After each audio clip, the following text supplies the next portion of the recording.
പ്രിയപ്പെട്ട എല്ലാവർക്കും ക്ലബ് ഹൗസിൻ്റെ പുസ്തകലോകം പരമ്പരയുടെ പുതിയ അധ്യായം 7-ാം അധ്യായത്തിലേക്ക് സ്നേഹപൂർവ്വം സ്വാഗതം. നമ്മളിന്ന് ചർച്ച ചെയ്യുന്ന പുസ്തകം ഡോക്ടർ എം കുഞ്ഞാമൻ്റെ ആത്മകഥയായ എതിര്. ഈ പുസ്തകം അവലോകനം ചെയ്യുന്നത് doctor C Poornima. Doctor C പൂർണിമയും ഈ പരിപാടിയിൽ പങ്കെടുക്കാൻ എത്തിയ എല്ലാവരെയും സ്നേഹപൂർവ്വം ഞാനിതിലേക്ക് സ്വാഗതം ചെയ്യുന്നു. ഡോക്ടർ സി പൂർണിമ കണ്ണൂർ ജില്ലയിലെ പറശ്ശിനിക്കടവിനടുത്തുള്ള പുതിയ തെരു സ്വദേശിനിയാണ്. എറണാകുളത്തെ കൊച്ചിൻ കോളേജിലെ മലയാള വിഭാഗത്തിൽ അസിസ്റ്റൻറ്റ് പ്രൊഫസറാണ്. മയ്യഴിയുടെ സാംസ്കാരിക സ്വത്വം എന്ന വിഷയത്തിലാണ് പൂർണിമയുടെ ഡോക്ടറേറ്റ്. അത് കണ്ണൂർ സർവകലാശാലയിൽ നിന്നാണ്. അധ്യാപിക ആകും മുമ്പ് കുറച്ചു കാലം ക്ലബ് FM, ഏഷ്യാനെറ്റ് റേഡിയോ തുടങ്ങിയവയിൽ RJ ആയിരുന്നു. കാലിക്കറ്റ് സർവകലാശാലയിലാണെന്ന് തോന്നുന്നല്ലേ. അധ്യാപികയുമായും കുറച്ചു കാലം പ്രവർത്തിച്ചിട്ടുണ്ട്.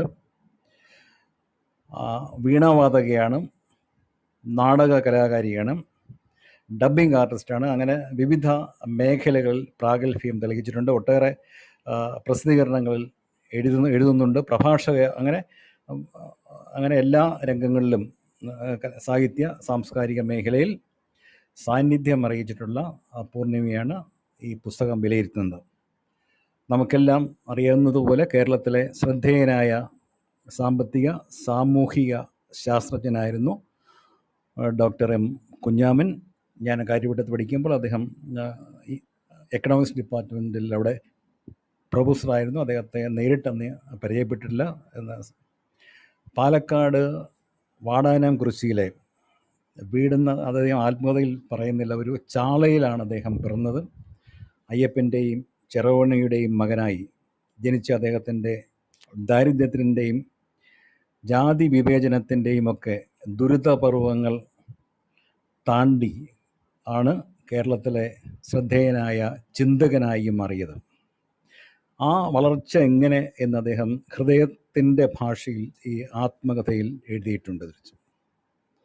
വിയോജിക്കാനുള്ള സ്വാതന്ത്ര്യമാണ് യഥാർത്ഥ സ്വാതന്ത്ര്യമെന്ന മാർക്സിസ്റ്റ് തത്വചിന്തകയായ റോസ ലക്സംബർഗിൻ്റെ സിദ്ധാന്തം അദ്ദേഹം പല പ്രാവശ്യം ഈ പുസ്തകത്തിൽ ഉദ്ധരിക്കുന്നുണ്ട്.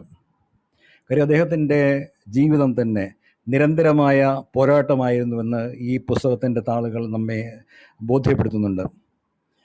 പക്ഷേ അവസാനം തൻ്റെ ചിന്തകൾ കൂടി അദ്ദേഹം ഈ ആത്മകഥയിൽ വിശദമായി രേഖപ്പെടുത്തിയിട്ടുണ്ട്. ഒരു പ്രധാനപ്പെട്ട ഭാഗം ആത്മകഥയല്ല, അദ്ദേഹത്തിൻ്റെ ചിന്തകളാണ്. ആത്മകഥയിലെ അവസാനത്തെ അധ്യായത്തിൻ്റെ പേര് അപൂർണം എന്നാണ്. ജീവിതം പാതി വഴിയിൽ എന്ന് വേണമെങ്കിൽ പറയാം ഉപേക്ഷിച്ചാണ് അദ്ദേഹം ചരിത്രത്തിലേക്ക് പിൻവാങ്ങിയത്.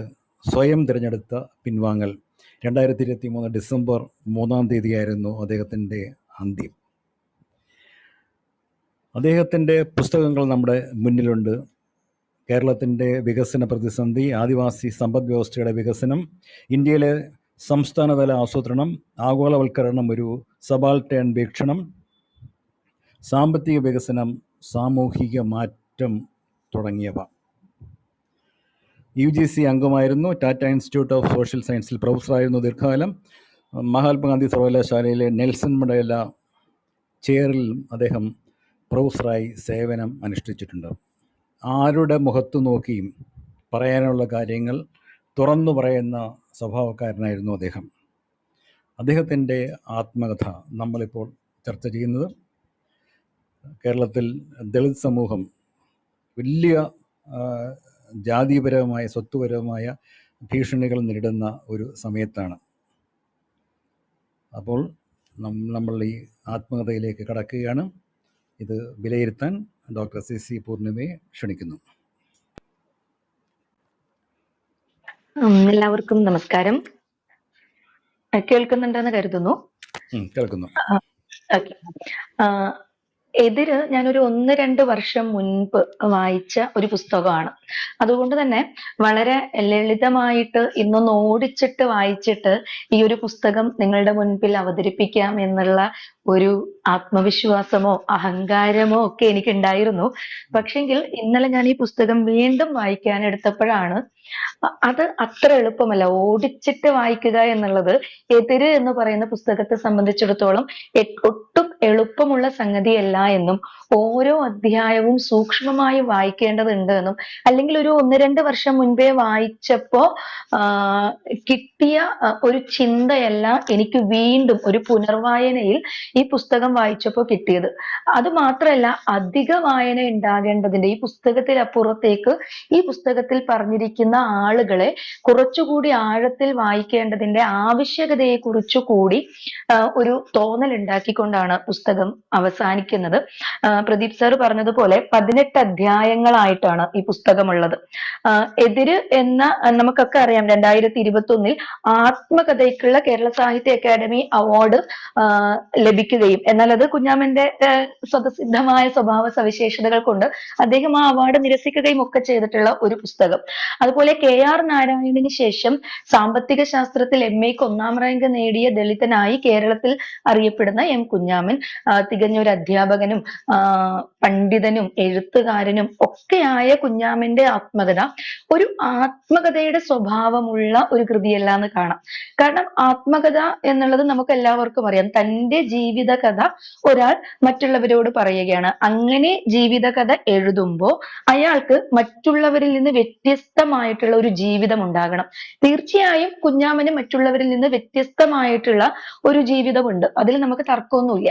പക്ഷെങ്കിൽ കുഞ്ഞാമന് അങ്ങനെ വ്യത്യസ്തമായിട്ടുള്ള ജീവിതം ഉണ്ടാകുമ്പോൾ പോലും അദ്ദേഹം ചെയ്യുന്നത് അദ്ദേഹത്തിന്റെ ആത്മകഥയിൽ ഞാൻ ഇന്ന സ്ഥലത്ത് ജനിച്ചു, എന്റെ അച്ഛനും അമ്മയും ഇങ്ങനെയാണ്, എന്റെ കുട്ടിക്കാലം ഇങ്ങനെയാണ്, അതിനുശേഷമുള്ള എന്റെ ജീവിതാനുഭവങ്ങൾ ഇങ്ങനെയാണ്, എന്റെ പ്രണയം ഇങ്ങനെയാണ്, എന്റെ ഭാര്യ, എന്റെ മക്കൾ എന്ന് പറയുന്ന എന്റെ എന്ന് പറയുന്ന ആത്മത്തിൽ അധിഷ്ഠിതമായ ഒരു ആത്മകഥയല്ല ഇത് എന്ന് നമുക്ക് നിസ്സംശയം പറയേണ്ടുന്ന ഒരു പുസ്തകമാണ്. എനിക്ക് തോന്നുന്നു ആത്മകഥയുടെ ഭാഷാപരമായ സ്വഭാവത്തെക്കാൾ അപ്പുറത്തേക്ക് ഇതിന് ഒരു ലേഖനത്തിന്റെ സ്വഭാവമാണുള്ളത്.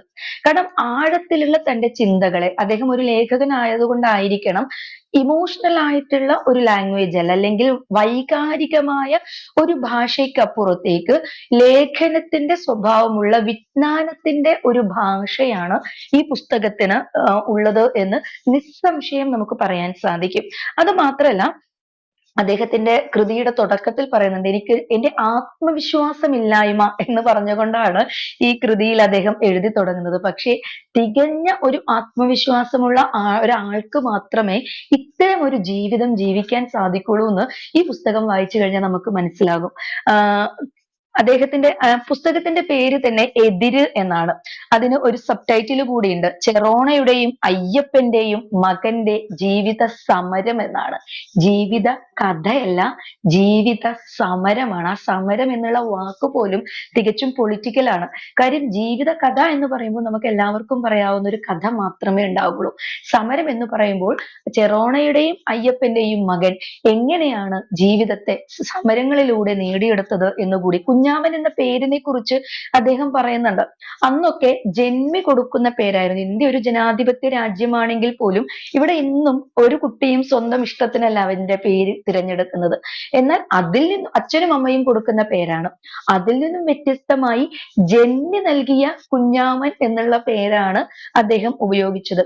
നേരത്തെ നമ്മൾ ഓഫ്ലൈനിലുള്ള ഒരു ഡിസ്കഷനിടയിൽ നമ്മൾ പറഞ്ഞു ഒരു കാലഗണനയില്ലാത്ത ഒരു ആത്മകഥയാണെന്ന്. പക്ഷെ എനിക്ക് അങ്ങനെ തോന്നുന്നില്ല. കാരണം തുടക്കം തന്നെ അദ്ദേഹത്തിന്റെ കുട്ടിക്കാലത്തെ പറ്റി പറഞ്ഞുകൊണ്ട്, അദ്ദേഹം SSLC പാസ്സാവുന്നതിനെ കുറിച്ച് പറഞ്ഞുകൊണ്ട്, അദ്ദേഹം എങ്ങനെയാണ് കോളേജ് വിദ്യാഭ്യാസ കാലഘട്ടം എങ്ങനെയായിരുന്നു എന്ന് പറഞ്ഞുകൊണ്ട് അങ്ങനെ പോയി അദ്ദേഹം അധ്യാപകനാകുന്ന കാര്യം വരെ എത്തുന്നുണ്ട്. പക്ഷെങ്കിൽ അത് ക്രമാനുഗതമായിട്ട് ഒരു കഥ വികസിക്കുന്നത് പോലെ, ഒരു ആത്മകഥ വികസിക്കുന്നത് പോലെയല്ല എന്നുള്ളതാണ്. കാരണം ഇത് ഇതിനിടയിലൊക്കെ അദ്ദേഹത്തിന്റെ നിരവധി അനവധിയായ ചിന്തകൾ കടന്നു വരുന്നത് കൊണ്ടാണ് ഒരു പക്ഷേ നമുക്ക് കാലഗണന ഇല്ല എന്നൊരു തോന്നൽ ഈ പുസ്തകം ഉണ്ടാക്കുന്നത്.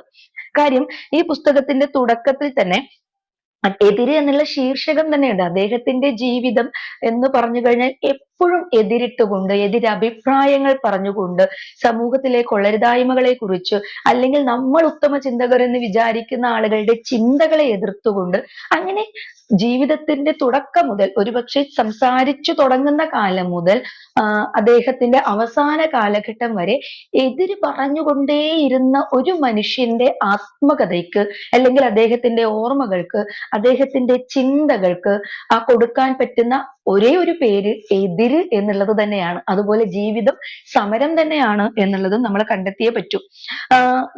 അദ്ദേഹത്തിന്റെ ആത്മകഥയിൽ തന്നെ ആദ്യം പറയുന്ന കുറച്ച് ഭാഗങ്ങളുണ്ട്.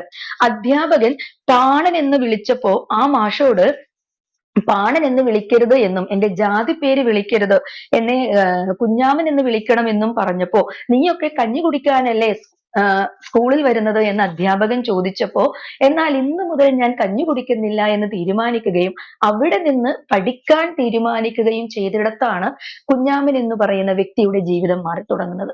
ഒരു ദളിത് സമൂഹത്തിൽപ്പെട്ട ഒരാൾക്ക് പഠനം എന്നുള്ളത് എത്ര അപ്രാപ്യമായ അല്ലെങ്കിൽ എത്രമാത്രം സമരങ്ങളിലൂടെ, എത്രമാത്രം ഫൈറ്റുകളിലൂടെ നേടിയെടുക്കേണ്ട ഒന്നാണെന്ന് നമുക്കറിയാം. അപ്പൊ അങ്ങനെ പഠിക്കാൻ തീരുമാനിച്ച ഒരു കുഞ്ഞാമൻ പിന്നീട് പഠിപ്പിക്കുകയും പിന്നീട് അദ്ദേഹം അധ്യാപകനായ സമയത്ത് അദ്ദേഹം പറയുന്നുണ്ട്, വിദ്യാർത്ഥികളോട് വിയോജിക്കാനാണ് അദ്ദേഹം നിരന്തരം പറഞ്ഞുകൊണ്ടേയിരിക്കുന്നത്. തന്നെ ബഹുമാനിക്കുന്നത് അദ്ദേഹത്തിന് ഇഷ്ടമല്ലായിരുന്നു. ബഹുമാനം എന്ന് പറയുന്നത്, വിധേയത്വം എന്ന് പറയുന്നതൊക്കെ ഒരു ഫ്യൂഡൽ വ്യവസ്ഥിതിയുടെ ശേഷിപ്പുകളാണ് എന്ന് അദ്ദേഹം ഉറച്ചു വിശ്വസിച്ചിരുന്നു. അതുപോലെ തന്നെ ഒരു കമ്മ്യൂണിസ്റ്റ് പാർട്ടിയുടെ ഒരു മീറ്റിംഗിൽ ഈ ആത്മകഥയിൽ തന്നെ പറയുന്നുണ്ട്, തമ്പുരാൻ പറയുന്നുണ്ട്, നിങ്ങളെ അടിക്കുന്ന ആളുകളെ നിങ്ങൾ തിരിച്ചടിക്കണം എന്ന് പറയുന്നുണ്ട്. അപ്പൊ ചോദിക്കുന്നുണ്ട്, ഞങ്ങളെ ഏറ്റവും കൂടുതൽ അടിക്കുന്നത് തമ്പുരാനാണ്, എങ്കിൽ തമ്പുരാനെ തിരിച്ചടിക്കാലോ എന്ന് പറയുമ്പോൾ തമ്പുരാനെയും അടിക്കാം എന്ന തമ്പുരാന്റെ ഒരു വാക്ക്. അപ്പൊ ആ തമ്പുരാനോട് അവിടെ ചോദ്യം ചോദിക്കുകയാണ്. പിന്നീട് രാജനെ പോലുള്ള ഒരു തന്റെ റിസർച്ച് ഗൈഡ് കൂടി ആകുകയാണ്. പിന്നീട് ആ രാജനോട് പറയുന്നുണ്ട്, ഞാൻ നിങ്ങളുടെ സമുദായത്തിലാണെങ്കിൽ ഞാൻ ഇപ്പോൾ ഈ നിലയിലായിരിക്കില്ല, പക്ഷെ നിങ്ങൾ എന്റെ സമുദായത്തിലാണെങ്കിൽ നിങ്ങൾ ഒരു കോളേജ് വിദ്യാഭ്യാസം പോലും നിങ്ങൾക്ക് ലഭിക്കുമായിരുന്നില്ല എന്ന് പറയുന്ന എതിരഭിപ്രായം പറയുന്നു.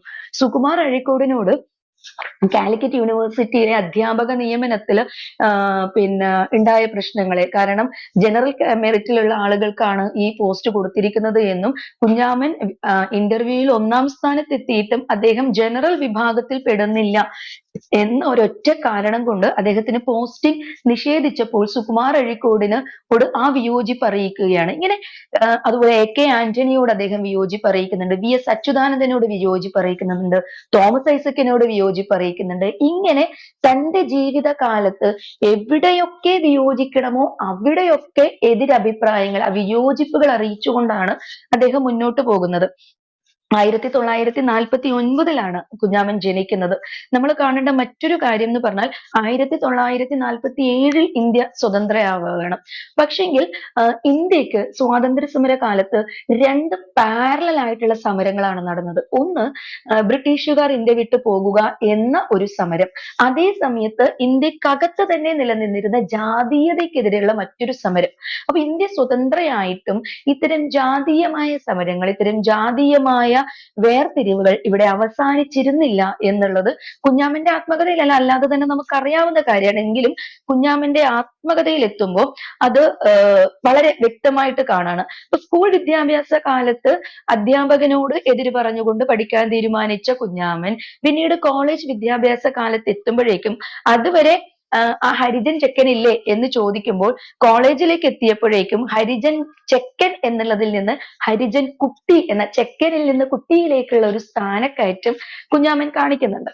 അതുപോലെ ആത്മകഥ ആരെഴുതണം അപ്പം എന്നുള്ളതൊരു വിഷയമാണ്. അപ്പൊ കുഞ്ഞാമന്റെ ആത്മകഥ ഒരു കാലത്തെ ജാതി കേരളത്തിന്റെ ഒരു നേർചിത്രമായി മാറുന്നു എന്നുള്ളതും നമ്മൾ കണ്ടേ പറ്റുള്ളൂ. ഇതില് കേവലം ആത്മകഥ, നേരത്തെ നമ്മൾ പറഞ്ഞ പോലെ ആത്മകഥ എന്ന് പറഞ്ഞാൽ കുഞ്ഞാമന്റെ സ്കൂൾ വിദ്യാഭ്യാസത്തിലെ കാലത്തെ ചെറിയ കാര്യങ്ങൾ, അതുപോലെ കോളേജ് വിദ്യാഭ്യാസ കാലം, അതിനുശേഷം ജോലിയൊന്നും ലഭിക്കാതെ തന്റെ സർട്ടിഫിക്കറ്റുകൾ കത്തിക്കുന്ന ഒരു കുഞ്ഞാമനെ കാണിക്കുന്നുണ്ട്. ആ സർട്ടിഫിക്കറ്റുകൾ കത്തിക്കുമ്പോൾ നീ തൽക്കാലത്തേക്ക് ഈ കോളേജിൽ അധ്യാപകനായി തുടരൂ, ഒരു പാരലൽ കോളേജിൽ അധ്യാപകനായി തുടരൂ എന്ന് പറയുന്ന ഒരു സുഹൃത്തിന്റെ വാക്കുകൾ. അങ്ങനെ വളരെ കുറച്ച് കാര്യങ്ങൾ മാത്രമാണ്. അദ്ദേഹം വിസിയുമായി സംസാരിക്കുന്ന സമയത്ത് അദ്ദേഹത്തിന്റെ മകൾ സമരം വിളിച്ചുകൊണ്ട് ആ ക്യാബിനിലേക്ക് കയറി വരുന്ന ഒരു ചിത്രം, പിന്നെ ഒരു ക്ലാസ് എടുക്കാൻ പോകുന്ന സമയത്ത് തോമസ് ഐസക് സർക്കാർ വാഹനം വിട്ടു നൽകാമെന്ന് പറയുമ്പോൾ അത് വേണ്ട എന്നും, എനിക്ക് വയ്യാത്ത മകളെയും കൊണ്ടാണ് ഞാൻ വരുന്നത് എന്ന് പറയുന്ന ഒരു ചെറിയ രംഗം. ഏറ്റവും അവസാനം അപൂർണം എന്നുള്ള അധ്യായത്തിൽ എത്തുമ്പോൾ പറയുന്നുണ്ട്, എന്റെ മകൾ ജനിച്ചത് സർവകലാശാല അധ്യാപകന്റെ മകളായിട്ടാണ്, അതുകൊണ്ട് അവൾക്ക് ഇത്തരം സംവരണങ്ങൾ, ഇത്തരം ആനുകൂല്യങ്ങൾ ആവശ്യമില്ല എന്നും, അത് കുഞ്ഞാമൻ തന്റെ ചേട്ടനോ ചേട്ടത്തിയുടെയോ മക്കൾക്കാണ് ഈ ആനുകൂല്യങ്ങൾ ലഭിച്ചതെങ്കിൽ ലഭിക്കേണ്ടത് എന്നും, മകൾ ഉയർന്നു വരേണ്ടത് ഒരു എഴുത്തുകാരിയായിട്ടാണ് എന്ന് ആഗ്രഹിക്കുന്ന ഒരു അച്ഛന്റെ മനസ്സും ഒക്കെ നമ്മൾ അവിടെ കാണുന്നത്. ഇങ്ങനെ വളരെ ചുരുക്കം സ്ഥലങ്ങളിൽ മാത്രമാണ് തന്റെ കുടുംബത്തെ പറ്റി, തന്റെ വ്യക്തിപരമായ കാര്യങ്ങളെ കുറിച്ചൊക്കെ പറയുന്നത്. ബാക്കി വ്യക്തിപരമായ കാര്യങ്ങളെ കുറിച്ച്, സർവകലാശാലയെ കുറിച്ച്, വിദ്യാലയത്തെ കുറിച്ച്, അദ്ദേഹം പഠിപ്പിച്ച ഇടങ്ങളെ കുറിച്ചൊക്കെ പറയുമ്പോഴും അതിൽ അദ്ദേഹം പറയാൻ ശ്രമിക്കുന്നത്, ഞാൻ ഇന്ന കുട്ടിയെ കണ്ടു, ആ കുട്ടിയുടെ ജീവിതം ഇങ്ങനെയായിരുന്നു എന്ന് പറയുന്നതിനപ്പുറത്തേക്ക് എങ്ങനെയാണ് ദളിത് സമൂഹം, എങ്ങനെയാണ് കാലത്തെ അതിജീവിച്ച് മുന്നോട്ട് പോകാൻ നിരന്തരം സമരം ചെയ്തുകൊണ്ടേയിരിക്കുന്നത് എന്നുള്ള കാര്യം തന്നെയാണ്. കേവലം ആത്മകഥയ്ക്കപ്പുറത്തേക്ക് ഒരു ചിന്താധാരയാണ് അദ്ദേഹം മുൻപോട്ട് വെക്കുന്നത്. അതുപോലെ തന്നെ ആത്മകഥയ്ക്കിടയ്ക്ക് മാർക്സും ഏംഗൽസ് അടക്കം ഷേക്സ്പിയർ അടക്കം നിരവധി ചിന്തകര് കടന്നു വരുന്നുണ്ട്. രാഷ്ട്രീയത്തിലാണെങ്കിൽ കേരള രാഷ്ട്രീയത്തിൽ EMS ആന്റണിയും ഒക്കെ കടന്നു വരുന്നുണ്ട്. അതേ സമയത്ത് തന്നെ നമുക്ക് കാണുന്ന മറ്റൊരു വൈരുദ്ധ്യം എന്ന് പറഞ്ഞാൽ, ഇടതായിരിക്കുമ്പോഴും ഇടതിനെ പിന്തുടരുന്നുണ്ട് കുഞ്ഞാമൻ. എന്നാൽ ഇടതിനെ ഇത്രയധികം വിമർശിച്ച ഒരു ചിന്തകനുണ്ടോ എന്ന് എനിക്ക് സംശയമാണ്. ഒരു രാഷ്ട്രീയ പാർട്ടിയുടെയും നാവാവാൻ കുഞ്ഞാമൻ തയ്യാറായിരുന്നില്ല. ബീഹാറിൽ BSPയുടെ ടിക്കറ്റ് കൊടുക്കാൻ, അല്ലെങ്കിൽ എല്ലാ ആനുകൂല്യങ്ങളും പണവും നൽകാമെന്ന് പറയുമ്പോഴും അങ്ങനെ ആ ആനുകൂല്യം പറ്റിയാൽ അവർക്ക് വേണ്ടി പ്രവർത്തിക്കേണ്ടി വരും, അല്ലെ അവർക്ക് വേണ്ടി സംസാരിക്കേണ്ടി വരും എന്ന് തിരിച്ചറിഞ്ഞ് അതല്ല എന്നും സ്വതന്ത്രമായിട്ടുള്ള വിമർശനങ്ങൾ സാധ്യമാ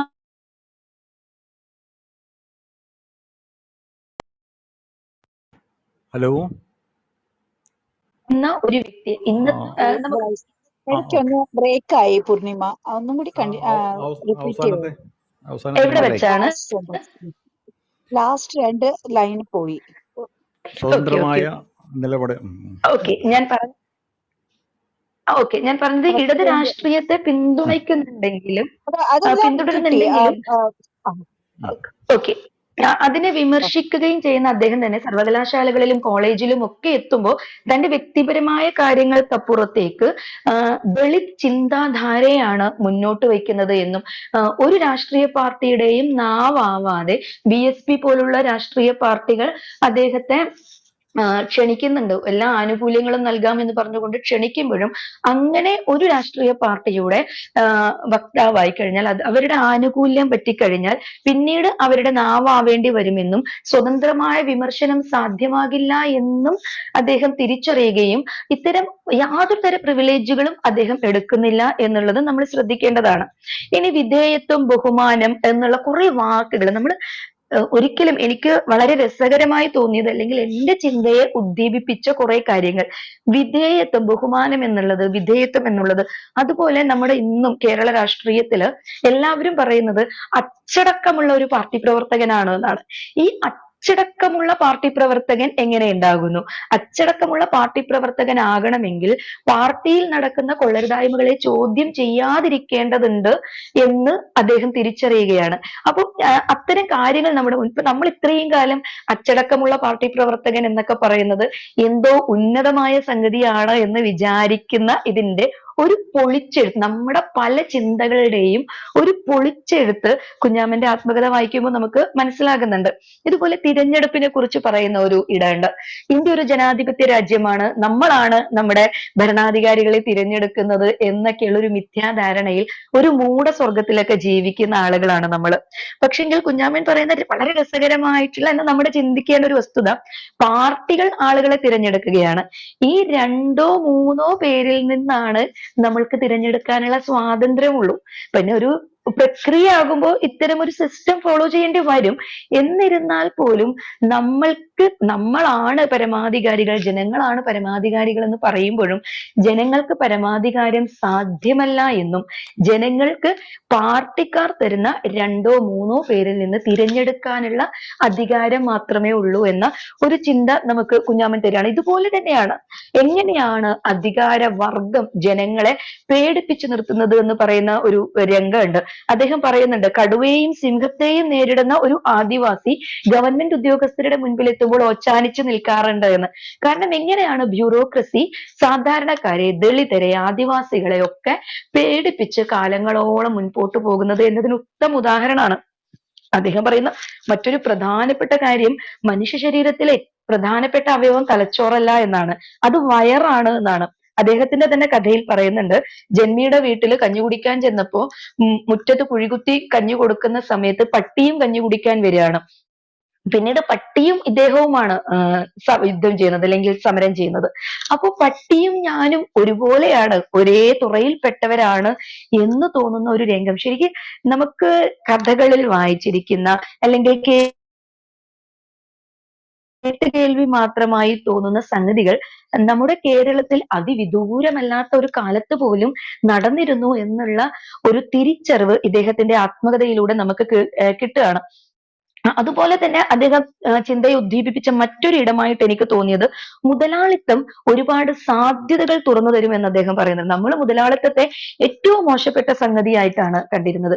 എന്നാൽ മുതലാളിത്തമാണ് ഒരുപാട് തൊഴിൽ സാധ്യതകളെ നമുക്ക് മുൻപിൽ കൊണ്ടുതരിക എന്നും കമ്മ്യൂണിസം എപ്പോഴും വർഗ സമരത്തെ മാത്രമേ പ്രോത്സാഹിപ്പിച്ചിരുന്നുള്ളൂ എന്നും കമ്മ്യൂണിസം എപ്പോഴും കൂലി കൂട്ടാനാണ് പറയുന്നത്. വർഗസമരം എന്ന് പറയുമ്പോൾ, കൂലിക്ക് പണിയെടുക്കുന്ന തൊഴിലാളി സംഘങ്ങൾ എന്ന് പറയുമ്പോൾ ഇന്ത്യൻ ജനസംഖ്യയുടെ 7.5% മാത്രമേ വരുന്നുള്ളൂ എന്നും ഇവർ എപ്പോഴും കൂലി കൂട്ടാൻ വേണ്ടിയിട്ടാണ് നിരന്തരമായി പറഞ്ഞുകൊണ്ടിരിക്കുന്നത് എന്നും, പക്ഷെ ഒരിടത്ത് പോലും ഭൂമി നേടാനല്ല പറയുന്നത്. കാരണം ഭൂമി നേടുക എന്ന ആത്യന്തികമായ ലക്ഷ്യത്തിൽ എത്തിക്കഴിഞ്ഞു കഴിഞ്ഞാൽ ഇന്ന് കമ്മ്യൂണിസത്തിന് അല്ലെങ്കിൽ ഇടതിന് ഇവിടെ നിലനിൽപ്പുണ്ടാവില്ല എന്ന ഒരു തിരിച്ചറിവ്, ആ തിരിച്ചറിവ് കേരളത്തിലെ സാധാരണ ജനങ്ങൾക്ക് നൽകുക കൂടി ഈ ഒരു ആത്മകഥയിലൂടെ സാധ്യമാകുന്നുണ്ട്.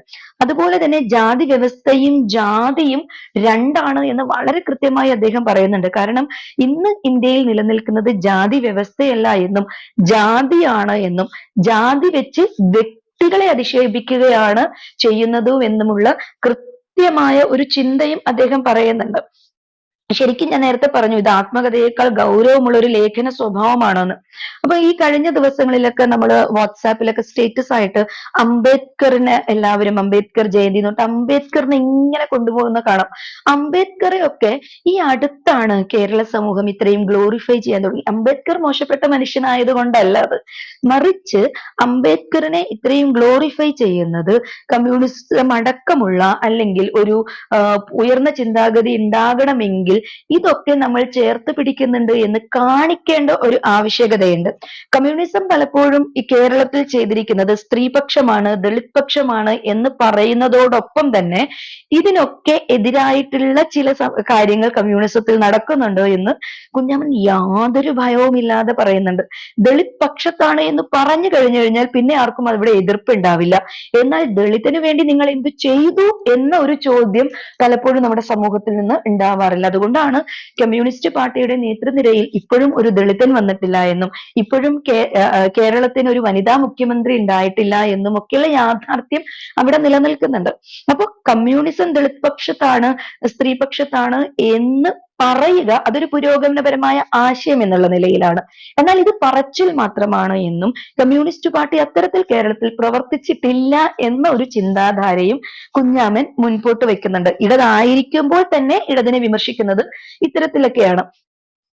അത് മാത്രമല്ല ദളിത് സമരങ്ങൾ എങ്ങനെയാണ് പല കാലഘട്ടങ്ങളിലൂടെ വളർന്ന് വികസിച്ചു വന്നത്. 20-ാം നൂറ്റാണ്ടിന്റെ തുടക്കത്തിൽ നമുക്കറിയാം ദളിത് സമരങ്ങളൊക്കെ മനുഷ്യരാശിയെ അംഗീകരിക്കാനുള്ള സമരങ്ങളായിരുന്നു. മനുഷ്യരായി തങ്ങളെ അംഗീകരിക്കുക എന്നുള്ളതായിരുന്നു ആദ്യകാല ദളിത് സമരങ്ങളൊക്കെ തന്നെ. ഉദാഹരണത്തിന് വഴി നടക്കാൻ, ക്ഷേത്രങ്ങളിൽ പ്രവേശിക്കാൻ ഒക്കെയാണ് സമരങ്ങൾ ഉണ്ടായിട്ടുള്ളത്.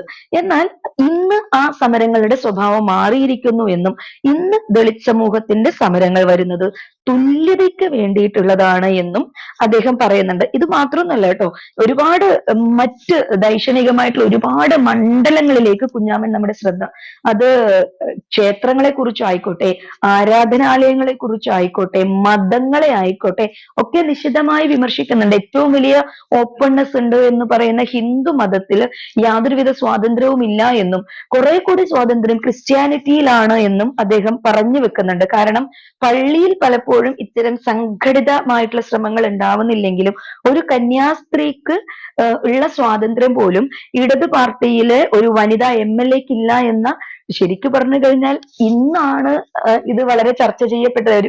ഒരുപാട് നേരത്തെ പറഞ്ഞതുപോലെ ചർച്ച ചെയ്യപ്പെടാത്തത് കൊണ്ടാണ് വലിയ പ്രശ്നങ്ങൾ ഇല്ലാതിരുന്നത് എന്ന് എനിക്ക് തോന്നുന്നു. കാരണം ഇത്തരം ഒരു സ്റ്റേറ്റ്മെന്റ് ഒക്കെ സോഷ്യൽ മീഡിയയുടെ ഒരു വലിയ കാലത്ത് വരികയാണെങ്കിൽ ഇത് എന്തുമാത്രം അദ്ദേഹം ആക്രമണത്തിന് വിധേയനാകുമായിരുന്നു, എന്തുമാത്രം സൈബർ ബുള്ളിയിങ്ങിന് അദ്ദേഹം വിധേയനാകുമായിരുന്നു എന്നുള്ളത് നമ്മൾ ഒന്ന് ആലോചിക്കേണ്ട കാര്യമാണ്.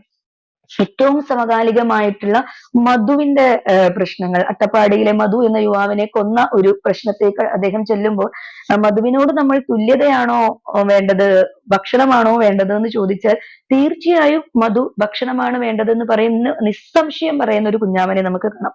അപ്പൊ മനുഷ്യരാശിയുടെ ഏറ്റവും ആത്യന്തികമായിട്ടുള്ള ആവശ്യം എന്ന് പറഞ്ഞു കഴിഞ്ഞാൽ അത് സ്നേഹമോ പ്രണയമോ തുല്യതയോ സ്വാതന്ത്ര്യമോ ഒന്നുമല്ല എന്നും അത് വിശപ്പാണ് എന്നുള്ള ഏറ്റവും മൗലികമായ ഏറ്റവും റൂട്ടിലേക്കുള്ള ഒരു എത്തിനോട്ടവും ഈ ഒരു കൃതിയിൽ നമുക്ക് കാണാം. അതുപോലെ തന്നെ കെവിന്റെ കൊലപാതകം, അത് നമ്മളൊരു ജാതി കൊലയായിട്ടാണ് കേരളം അതിനെ വായിച്ചത്, ദളിത് സമൂഹത്തിൽ നടന്ന ഒരു കൊലയായിട്ടാണ്. എന്നാൽ ദളിത് സമൂഹത്തിൽ തന്നെ സാമ്പത്തികമായിട്ടുള്ള അന്തരംഗമുണ്ട് എന്ന് അദ്ദേഹം പറഞ്ഞു വെക്കുന്നുണ്ട്. കാരണം രണ്ട് ദളിതൻ ഉണ്ടെങ്കിലും സാമ്പത്തികമായിട്ട് ഉന്നതിയിലുള്ള ഒരു ദളിതൻ എങ്ങനെയാണ് സാമ്പത്തികമായിട്ട് താഴ്ന്ന ഒരു ദളിതനെ ട്രീറ്റ് ചെയ്യുന്നത് എന്നുള്ള കാര്യം കെവിന്റെ കൊലപാതകത്തെ കുറിച്ച് പറയുന്ന സമയത്ത് അദ്ദേഹം പറയുന്നുണ്ട്. അതുപോലെ തന്നെ ബുദ്ധിപരമായിട്ട് സവർണന്റെ അടുത്തേക്ക് ദളിത് സമൂഹത്തിന് എത്താൻ സാധിക്കാത്തത് എന്തുകൊണ്ട് എന്നുള്ള വളരെ കൃത്യമായിട്ടുള്ള വസ്തുതകൾ നിരത്തിയുള്ള അന്വേഷണങ്ങൾ അദ്ദേഹം മുൻപോട്ട് വെക്കുന്നുണ്ട്. ഇങ്ങനെ പല തുറകളിലുള്ള അന്വേഷണമാണ് എതിര് എന്ന് പറയുന്ന ആത്മകഥ എന്നതിനെ വിളിക്കാമോ എന്ന് ഇപ്പോഴും എനിക്ക് സംശയമുണ്ട്. കാരണം ഞാൻ തുടക്കത്തിൽ പറഞ്ഞതുപോലെ ആത്മത്തിൽ നിഷ്ഠമായിട്ടുള്ള ഒരു കഥയല്ല ഇത് എന്നുള്ളത് കൊണ്ടാണ്. കുഞ്ഞാമൻ ആത്മകഥ പറയുമ്പോൾ അത് പലപ്പോഴും മാനവരാശിയുടെ, കമ്മ്യൂണിസത്തിന്റെ, ഇന്ത്യൻ സാമ്പത്തിക രംഗത്തിന്റെ ഒരുപാട് കാലം പീഡനം അനുഭവിച്ച മനുഷ്യരുടെ ഒക്കെ കഥയായി അവരെങ്ങനെയാണ് വർഗസമരങ്ങളിലൂടെ, വർണ്ണ സമരങ്ങളിലൂടെ, സാമ്പത്തിക സമരങ്ങളിലൂടെ ഒക്കെ മുന്നേറേണ്ടത് എന്ന ഒരു പാഠപുസ്തകമായിട്ടാണ് എനിക്ക് ഈ കൃതിയെ വായിച്ചു പോകാൻ സാധിക്കുന്നത്. മാത്രമല്ല ഞാൻ എപ്പോഴും പറയാറുണ്ട്, ഒരു പുസ്തകം വായിക്കുമ്പോൾ, ഞാൻ നേരത്തെ പറഞ്ഞ പോലെ 2 കൊല്ലം മുൻപേ പുസ്തകം വായിച്ചപ്പോൾ കിട്ടിയ അനുഭവമല്ല ഇന്നെനിക്ക് വീണ്ടും ഇത് വായിക്കുമ്പോൾ ഒരു ഫ്രഷ് ആയിട്ട് ഞാൻ മുഴുവൻ 155 പേജും 18 അധ്യായങ്ങളും വേണു ചെയ്ത അവതാരികയും എഡിറ്ററുടെ, കണ്ണൻ എന്ന എഡിറ്ററുടെ പിൻകുറിപ്പടക്കം മുഴുവൻ സംഗതിയും വീണ്ടും വായിക്കുകയാണ്. സാധാരണ രണ്ടാമതൊരു പുസ്തകം വായിക്കുമ്പോൾ പലപ്പോഴും ഓടിച്ചിട്ട് വായിച്ചാൽ മതിയാകും. പക്ഷെ അങ്ങനെ വായിക്കാൻ സാധിക്കാതെ പുനർവായനയിൽ പുനർചിന്തകൾ നമ്മളിൽ ഉണ്ടാക്കുന്നു, ഒരു വായനക്കാരനിൽ ഉണ്ടാക്കുന്നു എന്നുള്ളതാണ് ഈ പുസ്തകത്തിന്റെ മറ്റൊരു പ്രത്യേകതയായിട്ട് എനിക്ക് തോന്നിയത്. അതിനപ്പുറത്തേക്ക് എനിക്ക് ഈ പുസ്തകം വായിച്ചു വെച്ചപ്പോ എനിക്കറിയാത്ത മാർക്സിസത്തെ കുറിച്ച്, ഏംഗൽസിനെ കുറിച്ച്, ഷേക്സ്പിയറെ കുറിച്ച്, സാമ്പത്തിക രംഗങ്ങളെ കുറിച്ച്, അമർത്യാസെനെ കുറിച്ച്, KR നാരായണനെ കുറിച്ച്, കോൺഗ്രസ് രാഷ്ട്രീയത്തെ കുറിച്ച്, കമ്മ്യൂണിസ്റ്റ് രാഷ്ട്രീയത്തെ കുറിച്ചൊക്കെ കുറെ കൂടി ആഴത്തിൽ പഠിക്കേണ്ടതിന്റെ ഒരു ആവശ്യകത ഈ പുസ്തകം എന്നെ ബോധ്യപ്പെടുത്തിയിട്ടുണ്ട്.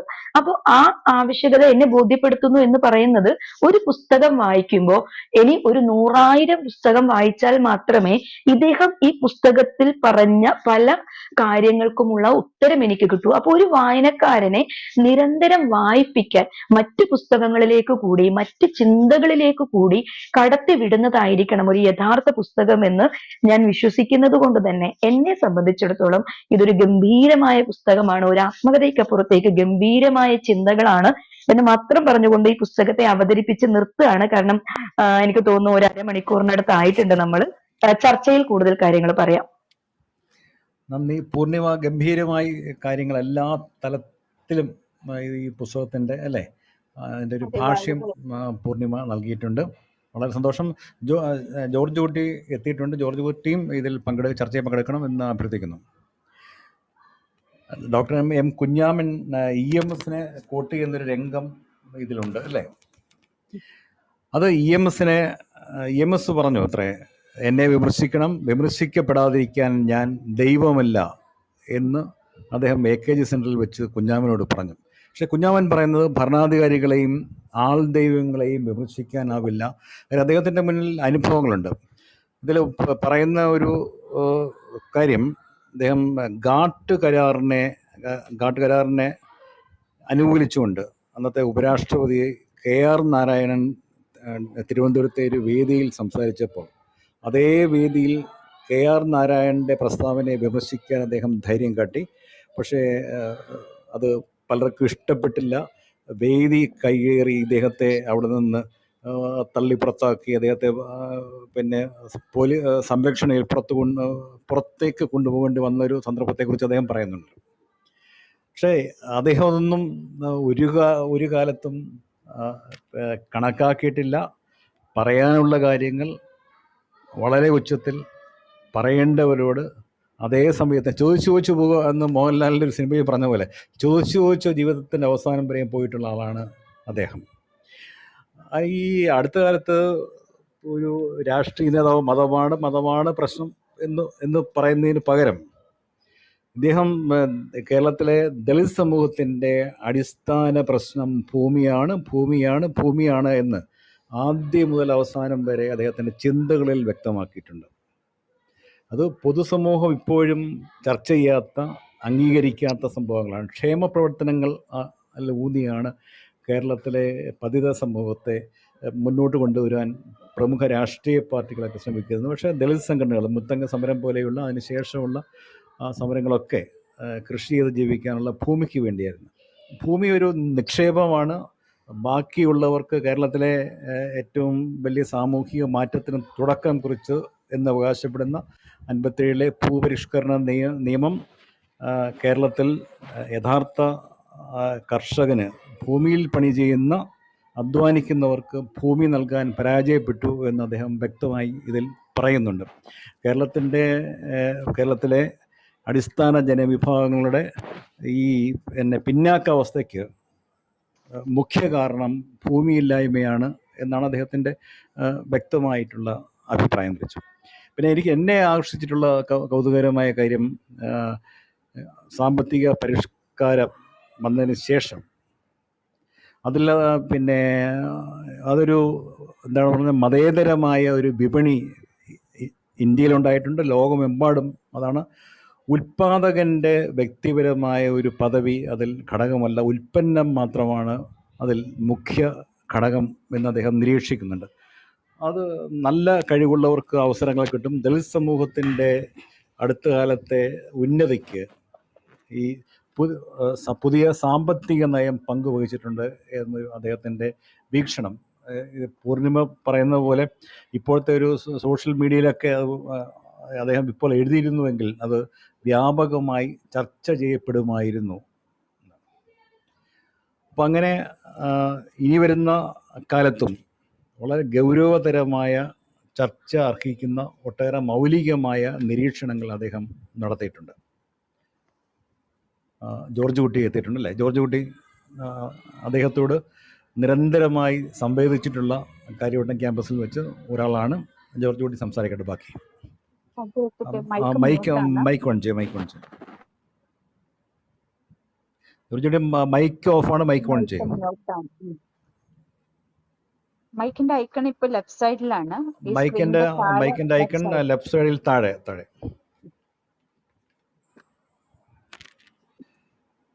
ഓക്കെ.